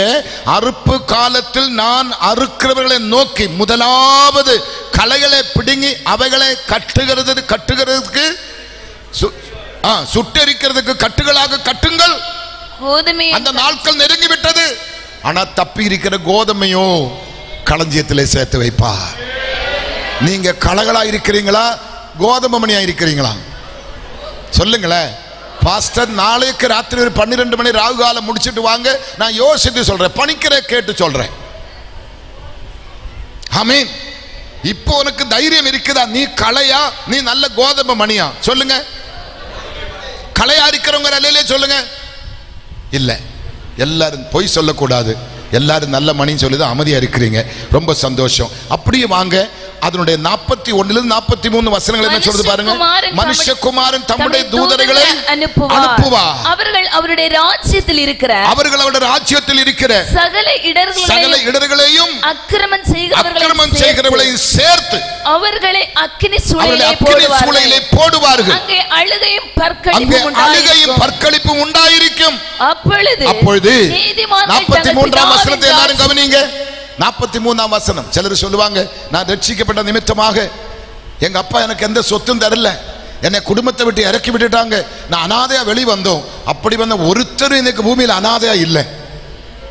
இறக்கி விட்ட அப்பா அனாதை ஆயிருக்கமே தவிர இறங்கி கிறிஸ்துவை பின்பற்றி வந்த ஒருத்தனும் அனாதையா இந்த பூமியில இல்லை. எத்தனை பேர் நம்புறீங்க? எத்தனை பேர் நம்புறீங்க? எத்தனை பேர் விசுவாசிக்கிறீங்க? இங்க என்ன எழுதி இருக்கிறாங்க பாருங்க. அப்பொழுது நீதிமான்கள் தங்கள் பிதாவின் ராஜ்யத்திலே சூரியனை போல பிரகாசிப்பார்கள். கேட்கிறதற்கு காதுள்ளவன் கேட்க கடவான். நீதிமான்கள் எப்படி இருப்பாங்க? இங்க ஒரு கூரை வீடும் கூட கிடையாது, நேரத்துக்கு கஞ்சி கிடையாது, எல்லாரும் காரி துப்பி இருக்கலாம், எல்லாரும் ஏசி இருக்கலாம், எல்லாரும் ஏசி ஏசி போனா சொல்லி உன்னை என்னமோ பேசி இருக்கலாம். ஆனா அவங்களுக்கு முன்னாடி கர்த்தரை பாருங்க. அப்பொழுது நீதிமான்கள் தங்கள் பிதாவின் ராஜ்யத்தில் சூரியனை போல பிரகாசிப்பார்கள். கேட்கிறதற்கு காதுள்ளவன் கேட்க கடவன். 42ஆம் வசனம். அவர்களை அக்கினி சூளையிலே போடுவார்கள். அங்கே அழுகையும் பற்கடிப்பும் உண்டாயிருக்கும். இது கலையே சொல்லல, எதையும் சொல்லல. கர்த்தருடைய வார்த்தைக்கு கீழ்ப்படியாம ஏதோ ஒரு பாரம்பரியம், அந்த பாரம்பரிய கட்டுகளை விட்டு வெளியே வரணும். அந்த பாரம்பரிய கட்டுகளை விட்டு வெளியே வரணும். அதெல்லாம் நீங்க விட்டு வெளியே வந்தாதான் நீங்க விடுதலை பெற முடியும். ஆமீன். சிலர் சொல்றாங்க, என் மனைவி எங்க புதைச்சேனோ அங்கதான் என்ன புதைக்கணும், என் கணவனை எங்க புதைச்சேனோ அங்கதான் என்ன புதைக்கணும். நான் கேட்கிறேன், நேற்று அமெரிக்காவில் தண்ணி வந்தேன், எங்க புதைச்சாங்க? சொல்லவே மாட்டீங்களா? அமெரிக்காவில் தண்ணி வந்தேன், எங்க புதைச்சாங்க? புருஷன் நெஞ்சிலே கொண்டு புதைச்சாங்களா? மனைவி கூட போய் கட்டிப்பிடிச்சு படுத்துக்கடான்னு சொல்லிட்டு புதைச்சாங்களா? புதைக்க கிடைச்சதா? சுனாமி வந்து வாரிட்டு போனாரு, எங்க புதைச்சது? சென்னையில் ஒரு அம்மா, மீன் விற்கிற அம்மா, நெஞ்சிலும் வயிற்றிலும் அடிச்சு இப்படி சொல்றான், என் பிள்ளை ஞானசானிடு ஞானசானிடு ஞானசானிடு சொல்லி சொல்லி ஒரு நாளும் கீழ்ப்படியில், ஆனாலும் கடவுளுக்கு கிருபையா தண்ணியிலே முழுகி செத்துட்டாரே, அவன் பரலோகம் போயிடுவான். எப்படி செத்துட்டாரா? சுனாமியில் எப்படி செத்துட்டாரா? தண்ணியிலே முழுகி அவன் செத்து போயிட்டான். சொர்க்கத்தில் பார்க்கலாம். அந்த அம்மாவோட நம்பிக்கை. நீ சொர்க்கத்தில் போக முடியாது. முதல்ல அவரோட ராஜ்யத்தை நீதி நீ தேடணும். நீ யார் என்பதை புரிஞ்சுக்கணும், புத்தி தெளியணும், ஆண்டவருக்காக விட்டு கொடுக்கணும், ஆண்டவரோட சத்தியத்துக்கு கீழ்ப்படியணும். அங்கதான் கர்த்தர் உன்னை விடுதலையாக்குவாராக. ஆனபடி இந்த காலகட்டத்தில் பாருங்க, இன்னைக்கு இருக்கிற இந்த சின்ன பிள்ளைங்க, இந்த வாலிபல் இருக்க பார்த்தீங்களா, அவங்களுக்கு நம்ம கை தட்டுறது பிடிக்காது, நம்ம அல்லேலியே சொல்றது பிடிக்காது, நம்ம பாட்டு பாடுறது பிடிக்காது. என்ன பிடிக்கும் கேட்டா, அப்படி டிஸ்கோ இவங்களுக்கு பிடிக்கும். அவன் பேர் என்ன? அந்த பையன் பேர் என்ன? இப்ப ஜெயிலில் போயிட்டு வந்த பையன் பேர் என்ன? இப்ப ஜெயில ஒருத்தன் போயிட்டு வந்த அவன் யாரு? ஒண்ணுமே தெரியாம இருக்கிற பாரு. சொல்லு மக்களே, ஜான் ஜெபராஜ். அவர்தான் எங்க அங்கிள், அவர்தான் எங்க தெய்வம். அவன் ஆடுற மாதிரி நானும் ஆடுனா தான் சொர்க்கம். தொலைச்சிடுவேன் ஆண்டவர் உன்னை. இயேசு ஒருவர் தான். என்ன சொல்லி ஆடுறான்? தாவீது ஆடினாரா? தாவீது எப்படி ஆடினா யாருக்கு தெரியும்? எல்லாம் துணியெல்லாம் அவுத்து போட்டா தாவீது ஆடினது. சினிமா பாட்டு பாடிதான் தாவீது ஆடினது. நான் சொல்றது கவனிக்கணும். இன்னைக்கு ஆயிரக்கணக்கான வாலிப பிள்ளைகளை கைது செய்து அரஸ்ட் கைதியாய் வைத்திருக்கிறார் அந்த ஜான் ஜெபராஜ். ஆமீன்.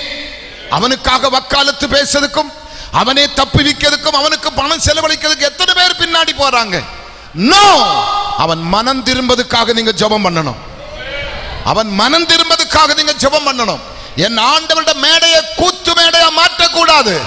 என் ஆண்டவருடைய ஆலயத்தை பரிசுத்த குலச்சிலை மாற்றக்கூடாது. ஆமென். இன்னைக்கு சென்னை பட்டணத்துக்கு வாங்க, ஒவ்வொரு சர்ச்சில நீங்க போய் பார்த்தா என்ன ஆட்டம், என்ன பாட்டம். இங்கிலீஷ் சர்வீஸ் போய் பாருங்க. கர்த்தருக்கு ஸ்தோத்திரம். என்ன அமக்களம், என்ன ஆட்டம், என்ன கொண்டாட்டம். அங்கதான் இந்த யூத் பிள்ளைங்க இருக்கிறான். லவ் பண்ணலாம். இப்போ ஒருத்தன் சென்னையில லவ் வேர்ட்ஸுக்காக மட்டும் கூட்டம் வச்சிருக்கிறான். லவ் வேர்ட்ஸ் மட்டும்தான் வரணும். பிள்ளைங்கள் இதுவரைக்கும் நல்லா இருந்தேன். இப்போ முகம் ஒருத்தன் கண்ணு பார்த்து என்ன என்னமோ நினைக்கிறான். அடிச்சாலும் பரவாயில்லை. அவன் சொல்றான், நான் 7 லவ் பண்ணி ஃபெயிலர் ஆகி 8வது லவ் தான் எனக்கு சக்சஸ் ஆன. ஒன்னு போனா ஒன்னு பிடுறா என்று பிரசங்கியாரி சொல்றான். இவனை எல்லாம் வெளிவிடத்தில் ஏத்தலாமா அங்கிள்? அப்பா அவனெல்லாம் வெளிவிடத்தில் ஏத்தலாமா? ஒன்னு போனா அது போட்டுறா, அது செலவில எழுதி வைடா, அடுத்ததே பிடுறா. ஏதா ஒன்னு சக்சஸ் ஆகுமடா. இதா ஊழியம், இதா பிரசங்கம். நல்லா கவனிக்கணும். இந்த பிள்ளைகளுக்கு நம்ம ஆராதிக்கிறது ஒன்றும் பிடிக்காது. ஹல்லேலூயா. நம்முடைய காலம் முடிந்த பிற்பாடு இந்த பெந்தெக்கோஸ்து வாசனை இருக்குமா என்பது எனக்கு சந்தேகமா இருக்கிறது. ஹல்லேலூயா. நம்முடைய முற்பிதாக்கள் எல்லாம் எவ்வளவு கஷ்டப்பட்டு பட்டினி கடந்து கந்தை உடுத்து செருப்பு இல்லாம கஞ்சி இல்லாம வீடு இல்லாம கொடை இல்லாம வாழையில வெட்டி தலையில பிடித்து சேம்பலை வெட்டி தலையில பிடித்து தேக்கு மரத்தினுடைய இலையில சாப்பிட்டு இலைகளை உடைத்து போட்டு படுத்து ஒரு கந்தை இருக்கிறதை துவைத்து உடுத்து எத்தனை பேர்கள் இந்த சுவிசேஷத்தை சுமந்திருக்கிற நம்ம மண்ணில். இன்னைக்கு எனக்கு ஏர் கண்டிஷன் வீடு, ஏர் கண்டிஷன் காரு, எனக்கு எல்லாமே ஏசி. எது தெரியுமா? அவங்க விட்ட கண்ணீர், அவங்க எடுத்த தியாகம், அவர் செய்து வைத்து விதைத்து போன ஊழியத்தை தான் நம்ம இப்ப அறுவடை செய்து கொண்டிருக்கிறோம். அவர்களுக்கு இதே போன்ற கட்டிடங்கள் பார்க்கிறதுக்கு ஒரு பாக்கியம் கிடைக்கல. இதே போன்ற சிஸ்டம் சொன்னவங்களுக்கு கிடையாது, மைக்கு கிடையாது. ஹல்லேலூயா. இயேசு கடற்கரையில் உட்கார்ந்து பிரசங்கிக்கிற 5000 அதிக மக்கள் பிரசங்கம் கேட்கிறான். கடற்கரையில் உட்கார்ந்து பேசுற யாருக்குமே கேட்காது. ஆனா இயேசு பிரசங்கம் பண்ணுகிறார். எத்தனை ஆயிரம் மக்களுக்கு இயேசு பிரசங்கம் பண்றான். எந்த பிஏ சிஸ்டம் கிடையாது. இன்னைக்கு எல்லா சிஸ்டமும் வந்திருக்குது. கர்த்தருக்கு ஸ்தோத்திரம். இன்னைக்கு நிறைய பாஸ்டர்ஸ் இன்னும் ஒருத்தர் பேசுற மைக்கில் பேச விரும்புறது இல்லை, அலர்ஜி. இன்னும் ஒருத்தன் போன டாய்லெட்ல போக விரும்புறது இல்லை, டாய்லெட் அலர்ஜி. ஆமா, அது சாப்பிட மாட்டேன், இது சாப்பிட மாட்டேன், அந்த அலர்ஜி. கர்த்தருக்கு ஸ்தோத்திரம். நான் சொல்றது கவனிக்கணும். நம்ம சத்தியத்துக்காக நிற்கணும். சத்தியம் தான் நமக்கு தேவை. சத்தியம் தான் நமக்கு தேவை. எனக்கு திருச்சின்னு ஒரு பாஸ்டர் சென்னைக்கு வந்தாங்க. அவருக்கு 4 நாள் மீட்டிங் நான் அரேஞ்ச்மெண்ட் பண்ணேன். 8 லட்சம் ரூபாய் செலவு அந்த மீட்டிங். 1,35,000 பேர் கூடினாங்க. ஒரு குருவிக்கும் கூட சுகம் கிடைக்கல. அவன் வந்த உடனே சொன்னேன், எனக்கு பச்சை மிளகு அலர்ஜி இருக்குது, பச்சை மிளகு போட்டு எதுவும் செய்து தராது. ரெண்டாவது, எனக்கு ஸ்டார் ஹோட்டல் வேணும், எனக்கு டாய்லெட் அலர்ஜி இருக்குது, ஸ்டார் ஹோட்டலில் தான் நான் போவேன். அந்த ஸ்டார் ஹோட்டல் உங்கள் அப்பன் உனக்காக மட்டும் தான் கட்டி, எத்தனையோ பேர் பேஞ்சிட்டு போன ஸ்டார் ஹோட்டல் தான் அது. அங்கே போன எனக்கு அலர்ஜி. என் மனைவி இவன் வந்த உடனே நல்ல பருப்பு வடை சுட்டேன். அதில் பச்சை மிளகு போட்டு தான் சுட்டது. ஒரு 5 வடை சாப்பிட்டு சொன்னேன், ஆண்டி மிச்சம் வடை எனக்கு கட்டி கொடுங்க, நான் லாட்ஜில் இப்போ உட்காந்து சாப்பிட்றேன். அடுத்து வந்த உடனே சாயங்காலம் சப்பாத்தி இட்லி பல டிஃபன் செய்துட்டு கேரளா ஸ்டைலில் ஒரு சிக்கன் குழம்பு செய்தேன். நிறைய வாயில் இப்போ தண்ணி வருது, நான் என்ன பண்ணுறது? கர்த்தருக்கு ஸ்தோத்திரம். அது மப்பாஸ் என்று சொல்லும், வெள்ளை கலரில் இருக்கும். அது தேங்காய் பாலில் செய்கிற ஒரு குழம்பு, அதில் பச்சை மிளகு மட்டும்தான் போடும். அவன் சொல்கிறான், ஆண்டி இந்த மாதிரி குழம்பு இதுவரைக்கும் நான் சரித்திரத்தில் கண்டதும் இல்லை, நான் சாப்பிட்டதும் இல்லை, எனக்கு திருச்சிக்கு போக கொஞ்சம் செய்து தரீங்களா? அதுவும் பச்சை மிளகுலே செய்தது தான். இவனுக்கு அலர்ஜியே வரல. ஆனால் நான் கடைசி திருச்சிக்கு எனக்கு கொஞ்சம் 1 பாத்ரூம் போட சொன்னேன். என் ரூமிலே இருக்கிற பாத்ரூம் போக சொன்னான். அங்கே போன முனிசிபாலிட்டி டாய்லெட்டே தோத்து போயிடும். அவன் வெச்ச பிற்பாடு கழுகி இருக்கிறாரா தெய்வத்துக்கு தான் தெரியும். நான் மூக்கை பொத்தி வெளியே வந்த, ஐயோ உனக்கு தான் டாய்லெட் அலர்ஜின்னு சொல்றியே. அவன் கேட்கிறா போல இந்த லைவில் இந்த செய்தி கேட்கட்டும், திருந்தட்டும். ஆமீன். அந்த காலத்தில் இருந்த அப்பா அம்மாருக்கு, ஊழியக்காருக்கு, சன்னியாசிகளுக்கு எங்க டாய்லெட் இருந்தது சொல்லுங்க? என்ன அலர்ஜி இருந்தது? நமக்கு எதெடுத்தாலும் அலர்ஜி. ஹல்லேலூயா. எதெடுத்தாலும் அலர்ஜி. பெரிய பெரிய பிரசங்கியாரெல்லாம் 3/4 மணி நேரத்துக்கு மேல பேச மாட்டாங்க. சிலர் அப்படியே கண்ணை மூட சொல்லிட்டு ஓடிடுவாங்க. கண்ணு திறந்து பார்த்தா பாஸ்டர் எடுத்துக்கொள்ளப்பட்டாங்க. பாஸ்டர் ஜெபிக்கிறதுக்கு இருக்க மாட்டேன், மக்களுடைய குறைகளை கேட்க இருக்க மாட்டாங்க. இயேசு அப்படி அல்ல. இயேசுவோட தொண்டி வேலை செய்கிற நீங்களும் அப்படிதான் இருக்கணும். இயேசுவை போல நீங்க மாறணும். அவருடைய குணாதிசயம் உங்களுக்கு வேணும். அதுதான் ஆண்டவர் நம்முடைய வாழ்க்கையில எதிர்பார்க்கிறார். ஆமென். எத்தனை பேர் விசுவாசிக்கிறீங்க? அது நீங்க செய்யணும். அடுத்தது வேகமா வாங்க, 2 வசனத்தோடு முடிக்கணும். லூக்கா 3ஆம் அதிகாரம், மக்களை சீக்கிரம் எடுங்க. லூக்கா 3ஆம் அதிகாரம் 7ஆம் வசனம். இன்னைக்கு கொஞ்சம் லேட் ஆனாலும் நீங்க சோர்ந்து போக கூடாது. லூக்கா 3ஆம் அதிகாரம் 7ஆம் வசனம். அவன் தன்னிடத்தில் ஞானஸ்நானம் பெறும்படிக்கு, அவன் தன்னிடத்தில் ஞானஸ்நானம் பெறும்படிக்கு புறப்பட்டு வந்த திரளான ஜனங்களை நோக்கி, திரளான ஜனங்களை நோக்கி, விரியன் பாம்பு குட்டிகளே, விரியன் பாம்பின் குட்டிகளே, வரும் கோபத்துக்கு தப்பித்துக் கொள்ள உங்களுக்கு வகை காட்டினவன் யார்? மனம் திரும்புதலுக்கு ஏற்ற கனிகளை கொடுங்கள்.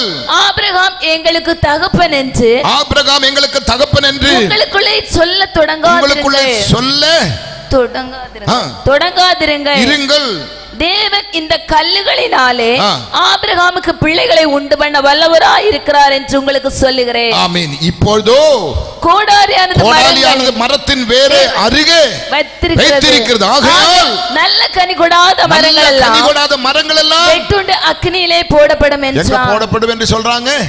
நல்ல கனி கொடாத மரங்கள் எல்லாம் வெட்டுண்டு எங்க கொண்டு போடும்? ஐயா, உங்க பக்கத்துல இருக்கிற மாமரத்தையோ வேப்ப மரத்தையோ தென்னை மரத்தையோ சொல்லு, நீங்களும் நானும் தான் அந்த மரம். அப்ப தெய்வம் நம்மளை பறித்து சபையிலே நாட்டுறது உண்டானால் நீங்க சபைக்கு கனி கொடுக்க வேண்டும். சபைக்கு நீங்கள் ஆத்துமாக்களை கொண்டு வர வேண்டும். சபைக்காக மன்றிட்டு ஜெபிக்க வேண்டும். சபைக்காக திறப்பிலே காத்திருக்க வேண்டும். இந்த தேசத்துக்காக நீங்கள் கதற வேண்டும். எத்தனை பேர் சந்தோஷமா இருக்கிறீங்க? அதுதான் உங்களுக்கு தேவை. அதுதான் நீங்க செய்ய வேண்டிய காரியம். ஹல்லேலூயா. சந்தோஷமா இருக்கிறீங்களா? சந்தோஷமா இருக்கிறீங்களா? இயேசுப்பதை செய்வாரா? சொல்லுங்களேன், இயேசுப்பதை செய்வாரா? வசனத்தை விவரிக்க எனக்கு நேரம் இல்லை. வேகமா மல்கியா 3 ஆமீன் 2-3 வசனம் என்ன சொல்லுது பாருங்க மக்களே. மல்கியா 3:2-3 வசனம் வேகமா. ஆனாலும் அவர் வரும் நாளை சகிப்பவன் யார்? அவர் வரும் நாளை நல்ல கேட்கிற பாருங்க கேள்வி. அவர் வரும் நாளை சகிப்பவன் யார்? அவர் வெளிப்படுகையில் நிலை நிற்பவன் யார்? அவர் வெளிப்படுகையில் நிலை நிற்பவன் யார்? அவர் புடமிடுகிற வண்ணானுடைய அக்கினியை போல, அவர் புடமிடுகிற வண்ணானுடைய அக்கினியை போலவும் வண்ணானுடைய சவுக்காரத்தை போலவும், வண்ணானுடைய சவுக்காரத்தை போலவும் இருப்பார். அவர் உட்கார்ந்து வெள்ளியை புடமிட்டு சுத்திகரித்துக் கொண்டிருப்பார். அவர் லேவியின் புத்திரரை சுத்திகரித்து அவர்கள் கர்த்தருடையவர்களாய் இருக்கும்படிக்கும் நீதியாய் காணிக்கை செலுத்தும்படிக்கும் அவர்களை பொன்னை போலவும் வெள்ளியை போலவும் புடமிடுவார்.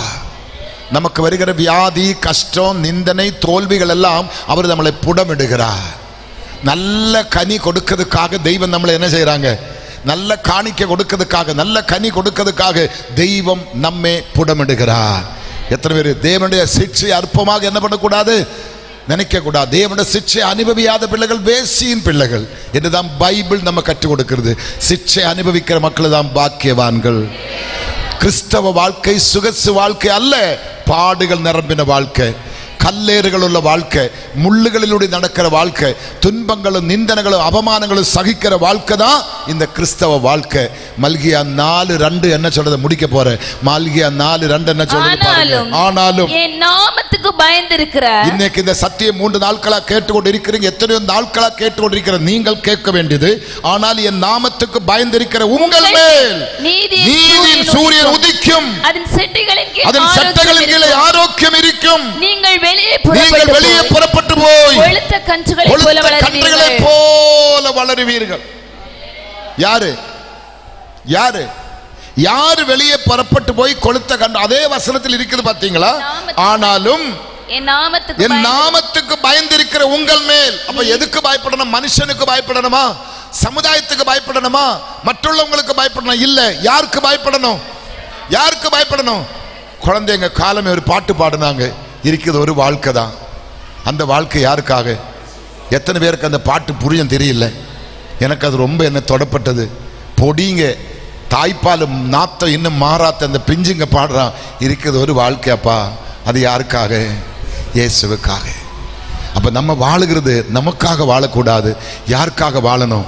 இயேசுவுக்காக வாழணும். இங்க தெளிவாக சொல்றது, ஆனாலும் என் நாமத்துக்கு பயந்திருக்கிற உங்கள் மேல் நீதியின் சூரியன் உதிப்பா. நாமத்துக்கு பயந்திருக்கிற உங்கள் மேல் நீதியின் சூரியன் உதிப்பார். யார் நீதியின் சூரியன்? யார் நீதியின் சூரியன்? கருணாநிதியா? சொல்லுங்க. நம்ம கலைஞரா நீதியின் சூரியன்? பாஸ்டர் நாங்க எல்லாம் சூரியன் தான். அந்த சூரியன் வேற, அது அஸ்தமித்து மெரினா கடற்கரையில் இருக்குது.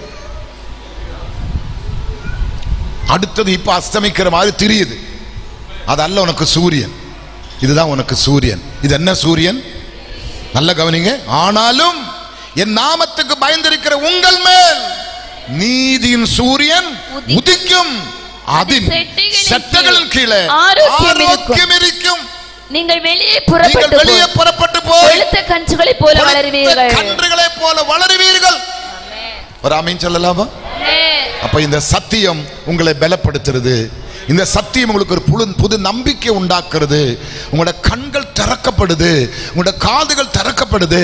உங்களோட கல்லான உள்ளங்கள் கடினப்படாதபடி அந்த கல்லான உள்ளங்களை கர்த்தர் அது சரிப்படுத்துறதா இந்த சத்திய வேத புஸ்தகம். ஆனபடி நான் உங்களை மறுபடியும் கேட்கிறேன், பரலோகம் போகணுமா? இந்த கட்டளைக்கு கீழ்ப்படிந்து ஆக வேண்டும். தழுப்பு ஸ்நானம் അല്ലെങ്കിൽ ശിശു സ്നാനം என்பது ബൈബിളിൽ ഇല്ല. ഇരിക്കുതാ? ഇരിക്കുതാ? കത്തോലിക്ക ബൈബിളിൽ ഇരിക്കുതാ? CSI ബൈബിളിൽ ഇരിക്കുതാ? பெந்தகோஸ்து பைபிள் இருக்குதா? பைபிள் இருக்குதா? வெளியே வாடா வர்கீஸே பார்த்துக்கலாம் மாதிரி தெரியுது. நான் கேட்கிறேன், பைபிள் இருக்குதா தழுப்பு ஸ்நானம்? ஸ்நானம் சொன்ன என்ன? சில கள்ளிங்க காலையில் குளிக்க மாட்டா, சோம்பேறி. கொஞ்சம் தண்ணி எடுத்து கை காலில் கழுவி மூஞ்சி கழுவி தலையை தொடச்சிட்டு அப்படியே சென்டரில் அடிச்சு ஸ்ப்ரூ எல்லாம் அடிச்சுட்டு வந்து உட்காருவான். நான் குளிச்சு வந்த மாதிரி கள்ளிங்க. குளிக்கிறவன் என்ன பண்ணும்? குளத்திலோ ஏரியிலோ ஆற்றிலோ அல்லங்கில் பாத்ரூமில் போய் தண்ணி ஊற்றி என்ன பண்ணும்? குளிப்பாங்க. அதான் ஸ்நானம். என்ன ஸ்நானம்? எனக்கு 90ஆம் நாள் எனக்கு அந்த ஸ்நானம் கொடுத்தாங்க. எங்கள் அம்மா சொல்கிறாங்க, எங்கள் அப்பாவுக்கு 5 பிரதர்ஸு, எங்கள் அம்மா ஒரே ஒரு சிஸ்டர். 3வது மாமா எனக்கு தலை தொட்டப்பன் என்று சொல்லுவாங்க. அவர் தான் தலை தொட்டனை ஆசீர்வதிக்கணும். அவர் பக்கா கள்ளுக்குடியன். வயறு நிறைய கள்ளு குடிச்சிட்டு 4 காலில் வந்து, இவனு என்ன நான் 4 குப்பி குடிச்சா இவன் 8 குப்பி குடிக்கணும் பிதாவே, அப்படிதான் என்னை ஆசீர்வாதம் பண்ணேன். இது வரைக்கும் ஒரு சொட்டும் கூட குடிக்க கத்தர் விடல. அந்த படும்பாவி செத்து போனான். அவன் இன்னைக்கு எங்க போய் கிடந்து குடிக்கிறார் எனக்கு தெரியல. கத்தருக்கு ஸ்தோத்திரம். நான் சொல்றது அது எனக்கு அம்மா சொல்லுவாங்க, உனக்கு இப்படி கொடுத்தடா, உனக்கு இந்த பேர் வச்சடா, உன்னை தலை தொட்டது இவருதாடா, ஆசீர்வதித்து இவருதாடான்னு சொல்லி அம்மா சொல்லி எனக்கு தெரியும். ஆனால் எனக்கு புத்தி தெளிஞ்ச பொழுது அம்மாவையும் கேட்கல அப்பாவையும் கேட்கல. நான் ஒன்று கேட்குறேன். ஒரு பெண் இப்போ நிற கர்ப்பிணியாக இருக்கிறேன். ஒரு பெண் இப்போ நிற கர்ப்பிணியாக இருக்கிறேன். பிரசவ நேரம் வந்துச்சு. அது பிரசவிக்கிற நேரத்தில் அந்த குழந்தை, நான் தாத்தாவை கேட்டு தான் வருவேன், நான் பாட்டியை கேட்டு தான் வருவேன், என் டாடியை கூப்பிடு அவர் வர சொன்ன தான் வருவேன்னு சொன்னா இந்த பெண்ணுக்கும் குழந்தைக்கு என்ன ஆகும்? நான் சொல்ற தமிழ் விளங்கு இல்லையா? பிள்ளை அப்படியே படுத்து கிடக்குது, பிரசவிக்கிறதுக்காக வலி வந்துச்சு, பிரசவிக்க போகுது. உடனே பிள்ளை உள்ள சொல்ற, மம்மி இப்ப நான் வர முடியாது, தாத்தா கூப்பிடு, எங்க டாடியை கூப்பிடு, அவன்கிட்ட கேட்காத வரமாட்டே சொன்னா அம்மா பிள்ளைட கதி என்ன?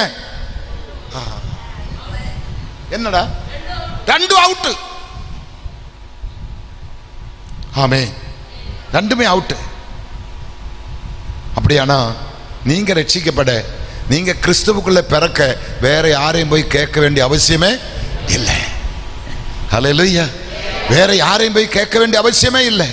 ஆவியானவர் பேசிக் கொண்டிருக்கிறார். உன் உள்ளத்தோடு ஆவியானவர் டச் செய்து கொண்டிருக்கிறார். இன்றைக்கு நீ மரித்தால் எங்க போகும்? இன்றைக்கு நீ மரித்தால் உன் ஆத்துமா எங்க போகும்? ஒன்னு பாதாளம், இல்லைங்கில் பரலோகம். பரலோகம் போவதுக்கு ஒரே ஒரு வழி, இயேசு மாத்திரம்தான். அவரே வழியும் சத்தியமும் ஜீவனும்.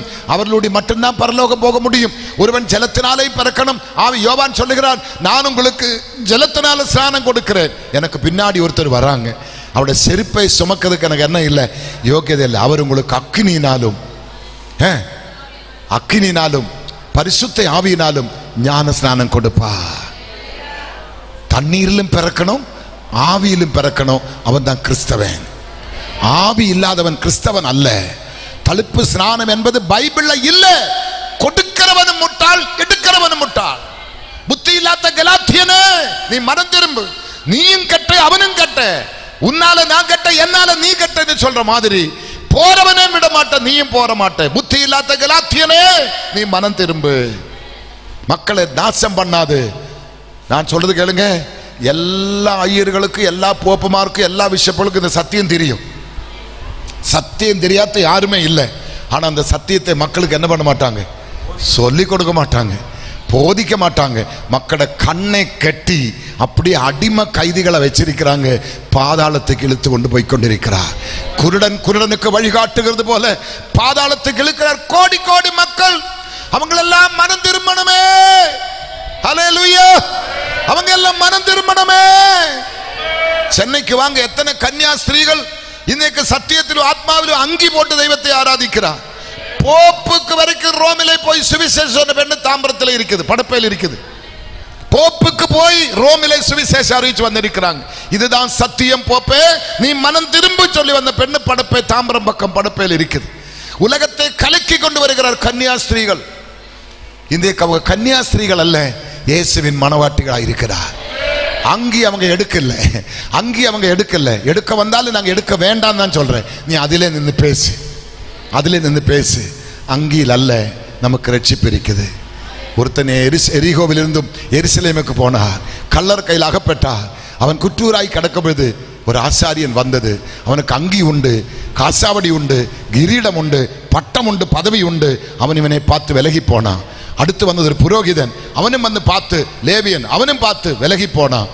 காரணம் என்ன கேட்டா, இவங்க கையில எல்லாமே இருக்குது, பட்டம், பதவி, கிரீடம், வடி, கோல் எல்லாம் இருக்குது. ஆனா ஒருவன் காயத்தை ஆற்றக்கூடிய அபிஷேக தைலம் அவங்கிட்ட இல்லை, காயம் கட்டக்கூடிய அபிஷேகம் இல்லை. அப்பதான் ஒரு சமாரியன் ஒருத்தன் வருகிறார். அவன் கிட்ட வந்து அவனை பார்த்து காயத்தை கண்டு மனதுருகி அவன் காயத்திலே திராட்சரச எண்ணெய் ஊற்றி அதை கட்டி அவன் சொந்த வாகனத்தில் ஏற்றி அவனை சத்திரத்தில் கொண்டு கொடுத்து ஒரு ராத்தங்கி மறுநாள் போம சொல்றான், இவனை பராமரித்துக் கொள், அதிகமாக ஏதாவது செலவழித்தால் நான் உனக்கு வருமன் திரும்பி வருமன் தரேன் சொல்லி 2 காசையும் கொடுத்துட்டு போயிருக்கிறான். அப்ப கடைசி 3வது வந்தவங்க தைலம் இருந்தது, திராட்சரசம் இருந்தது, காயம் கட்டக்கூடிய அபிஷேகம் இருந்தது. இவர்களுக்கு எல்லாம் காசாவடி உண்டு, அங்கி உண்டு, கிரீடம் உண்டு, ஆமீன், இடுப்பிலே கச்ச பெல்ட் எல்லாமே உண்டு. ஆனா அபிஷேகம் இல்ல. என்னுடைய ஆவி இல்லாதவன் என்னுடையவன் அல்ல. நீ எந்த கொம்பனானாலும் சரி, நான் சத்தியம் சத்தியமாய் சொல்லுகிறேன், என்னுடைய ஆவி இல்லாதவன் என்னுடையவன் அல்ல. ஆமென். எத்தனை பேர் விசுவாசிக்கிறீங்க? எத்தனை பேர் விசுவாசிக்கிறீங்க? நீங்க ஜலத்திலே பறக்கணும், அக்கினியிலே பறக்கணும். ஆமீன் சொல்லுவோமா? மறுபடியும் பறக்கணும், மறுபடியும் பறக்கணும், மறுபடியும் பறக்கணும். அப்படி மறுபடி பிறந்தவனுக்கு 2ஆம் மரணத்திலே பங்கு கிடையாது. ஆமீன் சொல்லுவோமா? அவனுக்கு 2ஆம் மரணத்தில் பங்கு கிடையாது. அல்லாத எல்லாருக்கும் 2ஆம் மரணம் உண்டு. அதுதான் அக்கினி, அதுதான் அக்கினி. ஐஸ்வர்யவானை குறித்தும் லாசருவை குறித்தெல்லாம் பேசுறதுக்கு எனக்கு இப்ப நேரம் இல்லை. கர்த்தருக்கு ஸ்தோத்திரம். ஆனபடினால வேதத்தை நல்லா படிங்க, சத்தியத்தை நல்லா ஆராய்ந்து கொள்ளுங்க. சத்தியத்தை அறிவீர்கள், சத்தியம் உங்களை விடுதலையாக்கும். எத்தனை பேர் நம்புறீங்க? இந்த செய்தி கேட்டு நரகத்துக்கு போகாத, எல்லாத்தையும் தூக்கி எறிந்து விட்டு இயேசுவிடத்தில் வா. அப்படியே நடுரோட்டுக்கு போனாலும் இயேசு என்னை கைவிட மாட்டேன். நான் தமிழ்நாட்டுக்கு வந்தது நிமித்தமாக எத்தனையோ கோடி சொத்துக்களை இழந்துட்டேன். எங்க அப்பா எனக்கு சிங்கிள் பைசா சொத்து தரல. ஏன்னு கேட்டா, நீங்க வந்த பிற்பாடு 3 வருஷம் பொறுத்து நாங்க ஊருக்கு போகும்போது எங்க பையன், மூத்த பையன் எங்க அப்பாவை போய் தாத்தான்னு கூப்பிட்டாங்க, தாத்தான்னு கூப்பிட்டாங்க. என் பிள்ளையை கொண்டு நீ பாண்டிக்காரனா மாத்திடா, தமிழனா மாத்திட்டான்னு சொல்லி என் மேல இந்த கோபத்தினால எனக்கு வர வேண்டிய கோடி கோடி சொத்துகள் என் தம்பி மேல அப்பா எழுதி வச்சுட்டாங்க. ஒரு சிங்கிள் பைசா எனக்கு தரல. என் மாமனாரு அதுக்கு மேலே கோடீஸ்வரன். 9 பிள்ளைகளில் 8 மக்களுக்கு சொத்து பகுத்து கொடுத்தேன். நான் தமிழ்நாட்டுக்கு வந்தனால எனக்கு ஒரு பைசாட சொத்து தரல. ஆனா அவங்கட மற்ற 8 மக்களை காட்டிலும், எங்க குடும்பத்திலே மற்ற 6 பிள்ளைகளை காட்டிலும் நானும் என் பிள்ளைகளும் நல்லா இருக்கிறேன். ஹல்லேலூயா. எங்க அப்பா பேர்ல கேஸ் கொடுக்கல, அப்பாவை அடிக்கல, ஏப்பான்னு கேள்வி கேட்கல. அவரு சம்பாதித்த சொத்து, அவரு கஷ்டப்பட்டு உருவாக்கின சொத்து, நான் கஷ்டப்பட்ட சொத்து அல்ல, அவரோட சொத்து. யாருக்கு வேணுமா கொடுக்கட்டும்.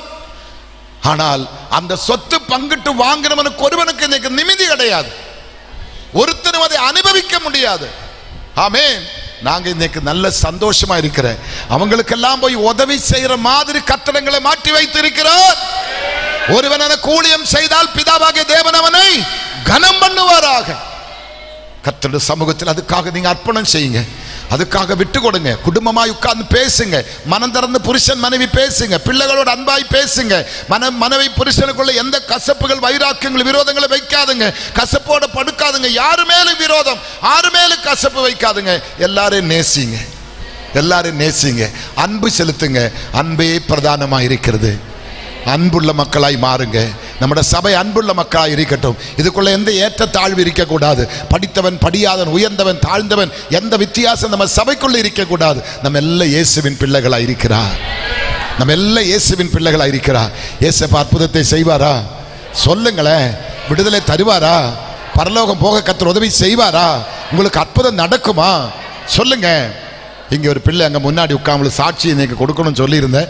கொஞ்சம் எளிமை நில்லடா மக்களை. நீ பிரஸ்டில் பலவீனமா இருந்து சுகம் பெற்ற பிள்ளை தானே? நீ எழுந்துடா. ஃப்ரெண்டு வரிசையில் இருக்க நீ தான் நினைக்கிற. எழுந்துட, வெக்கப்படாம. அவங்க மாதிரி தான் தெரியுது. எலும்பு எலும்பு, நீ தான் பயப்படாத எலும்பு. எந்த மீட்டிங்கில் நீ ஃபஸ்ட், நீ அது இல்லை, நீ இல்லை, நீ இல்லை, நீ அப்புறம் முன்னாடி எந்த மீட்டிங்கில் வந்து என்னை ஃபஸ்ட்டு சந்திச்சது? திருவரம்பா. அந்த இடத்துக்கு என்ன பாஸ்டர் பேர்? ஐபிசி திருவரம்பு மீட்டிங்கில் தான் என்னை முதல் வந்து சந்தித்தது. கண்ணீரோடு வேதனையோடு, ஒரு பிரஸ்ட் நாசமாக போகுது, பிரஸ்ட் ரிமூவ் பண்ணணும், எந்த விடுதலுமே இல்லை, அன்னைக்கு அவள் சத்தியத்தை கேட்டா.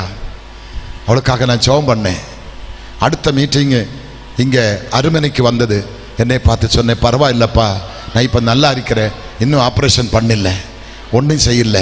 நேற்று வந்து சொல்கிறாங்க, நான் நல்லா இருக்கிறேப்பா, எனக்கு எந்த பிரச்சனை இல்லை. எப்பேற்பட்ட கேன்சரும் இயேசு சுகமாக்குவார், எப்பேற்பட்ட பலவீனமும் இயேசு சுகமாக்குவார். இயேசு உங்களை விடுவிப்பதற்காக தான் வந்திருக்கிறாங்க. இயேசு உங்களை சுகமாக்குறதுக்காக தான் வந்திருக்கிறாங்க. இயேசு உங்களை ரட்சிப்பதற்காக தான் வந்திருக்கிறார். அவர் தான் என்னோட ரட்சகர். உட்கார்பில்ல, அவர் தான் என்னோட ரட்சகர்.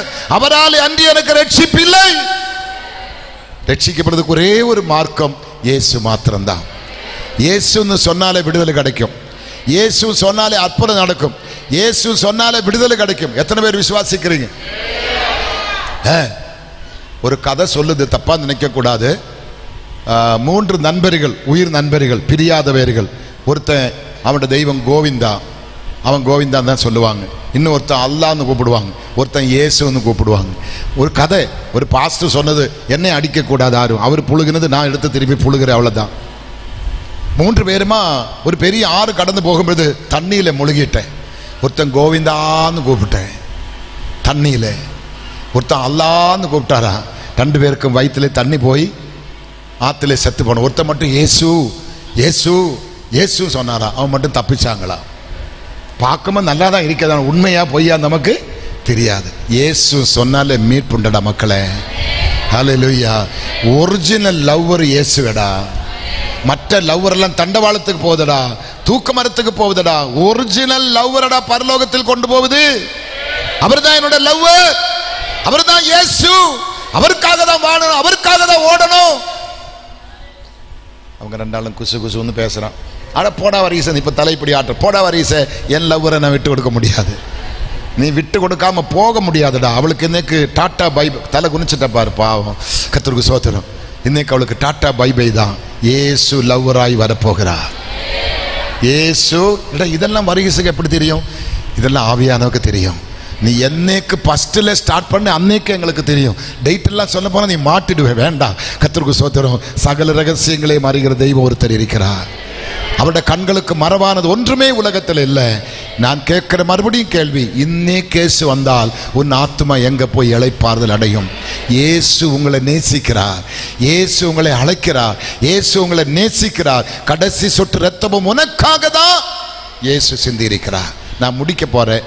கடைசியா ஒரே ஒரு கேள்வி உங்களை நான் கேட்கிறேன். இந்த இயேசு இல்லாதவர்கள் இங்கே இருந்தால், காரணம் இயேசு இல்லாத யாரு தெரியுமா?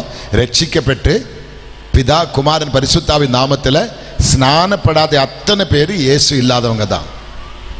எந்த பரம்பரை கிறிஸ்தவ சமுதாயத்தில் நீ போயிட்டு இருந்தாலும் இயேசு உனக்குள்ள இல்லை.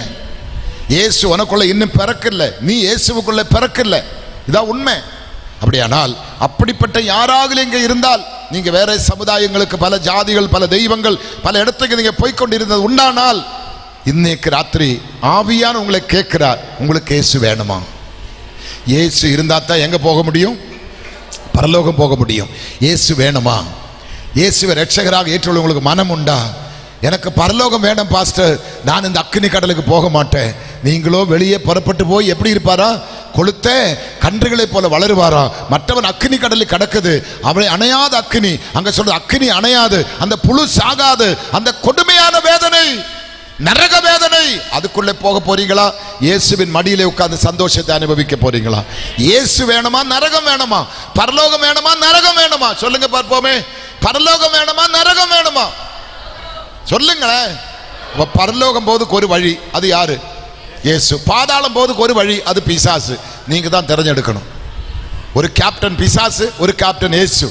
அந்த கேப்டன் நரகத்துக்கு கொண்டு போகுது, இந்த கேப்டன் சொர்க்கத்தில் கொண்டு போகுது. எந்த கேப்டன் உங்களுக்கு தேவை? இயேசு வேணும். அப்படியானால் இதுவரைக்கும் ரட்சிக்கப்படாத பிள்ளைகள் இருந்தால், 13 வயசுக்கு மேற்பட்டவர்கள் எனக்கு இயேசு வேணும் பாஸ்டர் சொன்னா உங்க வலது கையை உயர்த்தி காமிங்க. நான் உங்களுக்காக கை வைத்து ஜெபம் பண்ண போறேன். உங்களுக்காக எவ்வளோ டைம் ஆனாலும் பரவாயில்லை. நான் மைக்கை கொடுக்க போறேன், பாசிட்டிவ் ஜெபத்தை முடிக்க போறேன், ஆசீர்வாதம் கூற போறேன். நான் இருந்து உங்களுக்காக ஜெபிச்சுட்டு தான் போவேன். எனக்கு இயேசு வேணும் பாஸ்டர், எனக்கு இயேசு வேணும். இயேசு இல்லாத ஒரு வாழ்க்கை எனக்கு வேண்டாம். இயேசுவோடு நான் வாழணும். இன்னைக்கு ஒரு நாள் வாழ்ந்தாலும் 2 நாள் வாழ்ந்தாலும் இயேசுவுக்காக தான். இப்ப நான் மரித்தால் கிறிஸ்துவுக்குள்ள தான் மரிக்கணும். கிறிஸ்துவுக்குள் மரிக்க வேண்டும், கிறிஸ்துவுக்குள்ளே பிறக்கணும், கிறிஸ்துவுக்குள்ளே வளர்க்கப்படணும், கிறிஸ்துவுக்குள்ளே காக்கப்படணும். கிறிஸ்தவனா இருந்தா தான் கிறிஸ்துவுக்குள் மரிக்க முடியும்.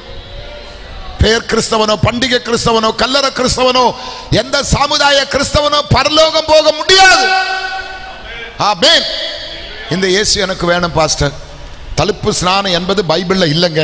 நீங்க பைபிளை படிங்க, இருந்தா கொண்டு காமிங்க. நான் மொட்டை அடிக்கிறேன், கோவிந்தா சொல்றேன், காவடி எடுக்கிறேன், எனக்கு கொண்டு காமிங்க. அப்படிப்பட்ட ஒரு சத்தியம் இந்த வேதத்தில் இல்லை.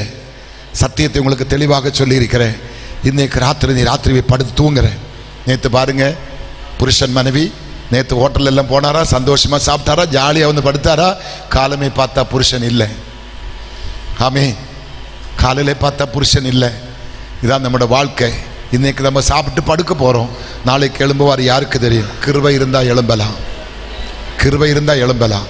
ஆனபடி மரித்தால் கிறிஸ்துவுக்குள் மரிக்கணும். எனக்கு இயேசு வேணும் பாஸ்டர், யாராக இருந்தா கையுறுத்தி காமிங்க. நான் இயேசுவுக்காக வாழணும். ஐயா, நீங்க ஞானசானம் எடுக்காத்தாளா? ரட்சிப்பு இல்லை. ஓகே, பார்த்தீங்களா, இதான் உண்மை. அவருக்கு இயேசு வேணும். ஒரு மறுபடியும் இயேசுவே ஏற்றுக்கொள்ள ஆயத்தமாக இருக்கிறாங்க. வேற யாருக்காக இயேசு வேணுமா? கையொத்தி காமிங்க. நான் உங்களுக்காக ஜெபிக்க போறேன். இயேசு வேணுமா? நாளைக்கு சொல்லி நிற்காது, நண்பனே கேட்காது, இயேசுவே கேளு. இயேசு உன்னை அழைக்கிறார். ரொம்ப நேரம் எல்லாம் கெஞ்சதுக்கு எனக்கு நேரம் இல்லை. ஏதோ பிச்சைக்காரர் ரோட்டி உட்கார்ந்து பிச்சை கேட்கிற மாதிரி எனக்கு இல்லை. நீ ரட்சிக்கப்பட்ட எனக்கு எந்த லாபமும் கிடையாது.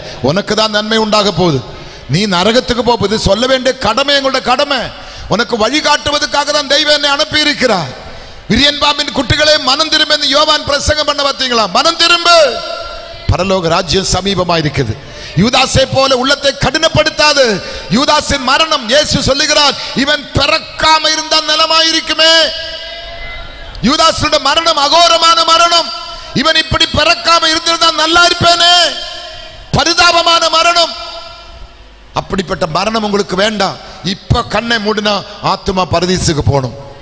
இப்ப கண்ணை மூடினா ஆத்துமா பரதீசுக்கு போகணும். இந்த மண்ணு கல்லறைக்குள்ளே போகணும். இந்த ஆத்துமா பரலோகத்துக்கு அல்ல, பரதீசுக்கு போகணும். பரிசுத்தவாங்க ஓய்வெடுக்கிற ரெஸ்ட் ஹவுஸ் பரதீஸ், அங்கே போய் நீங்க ஓய்வெடுக்கணும்.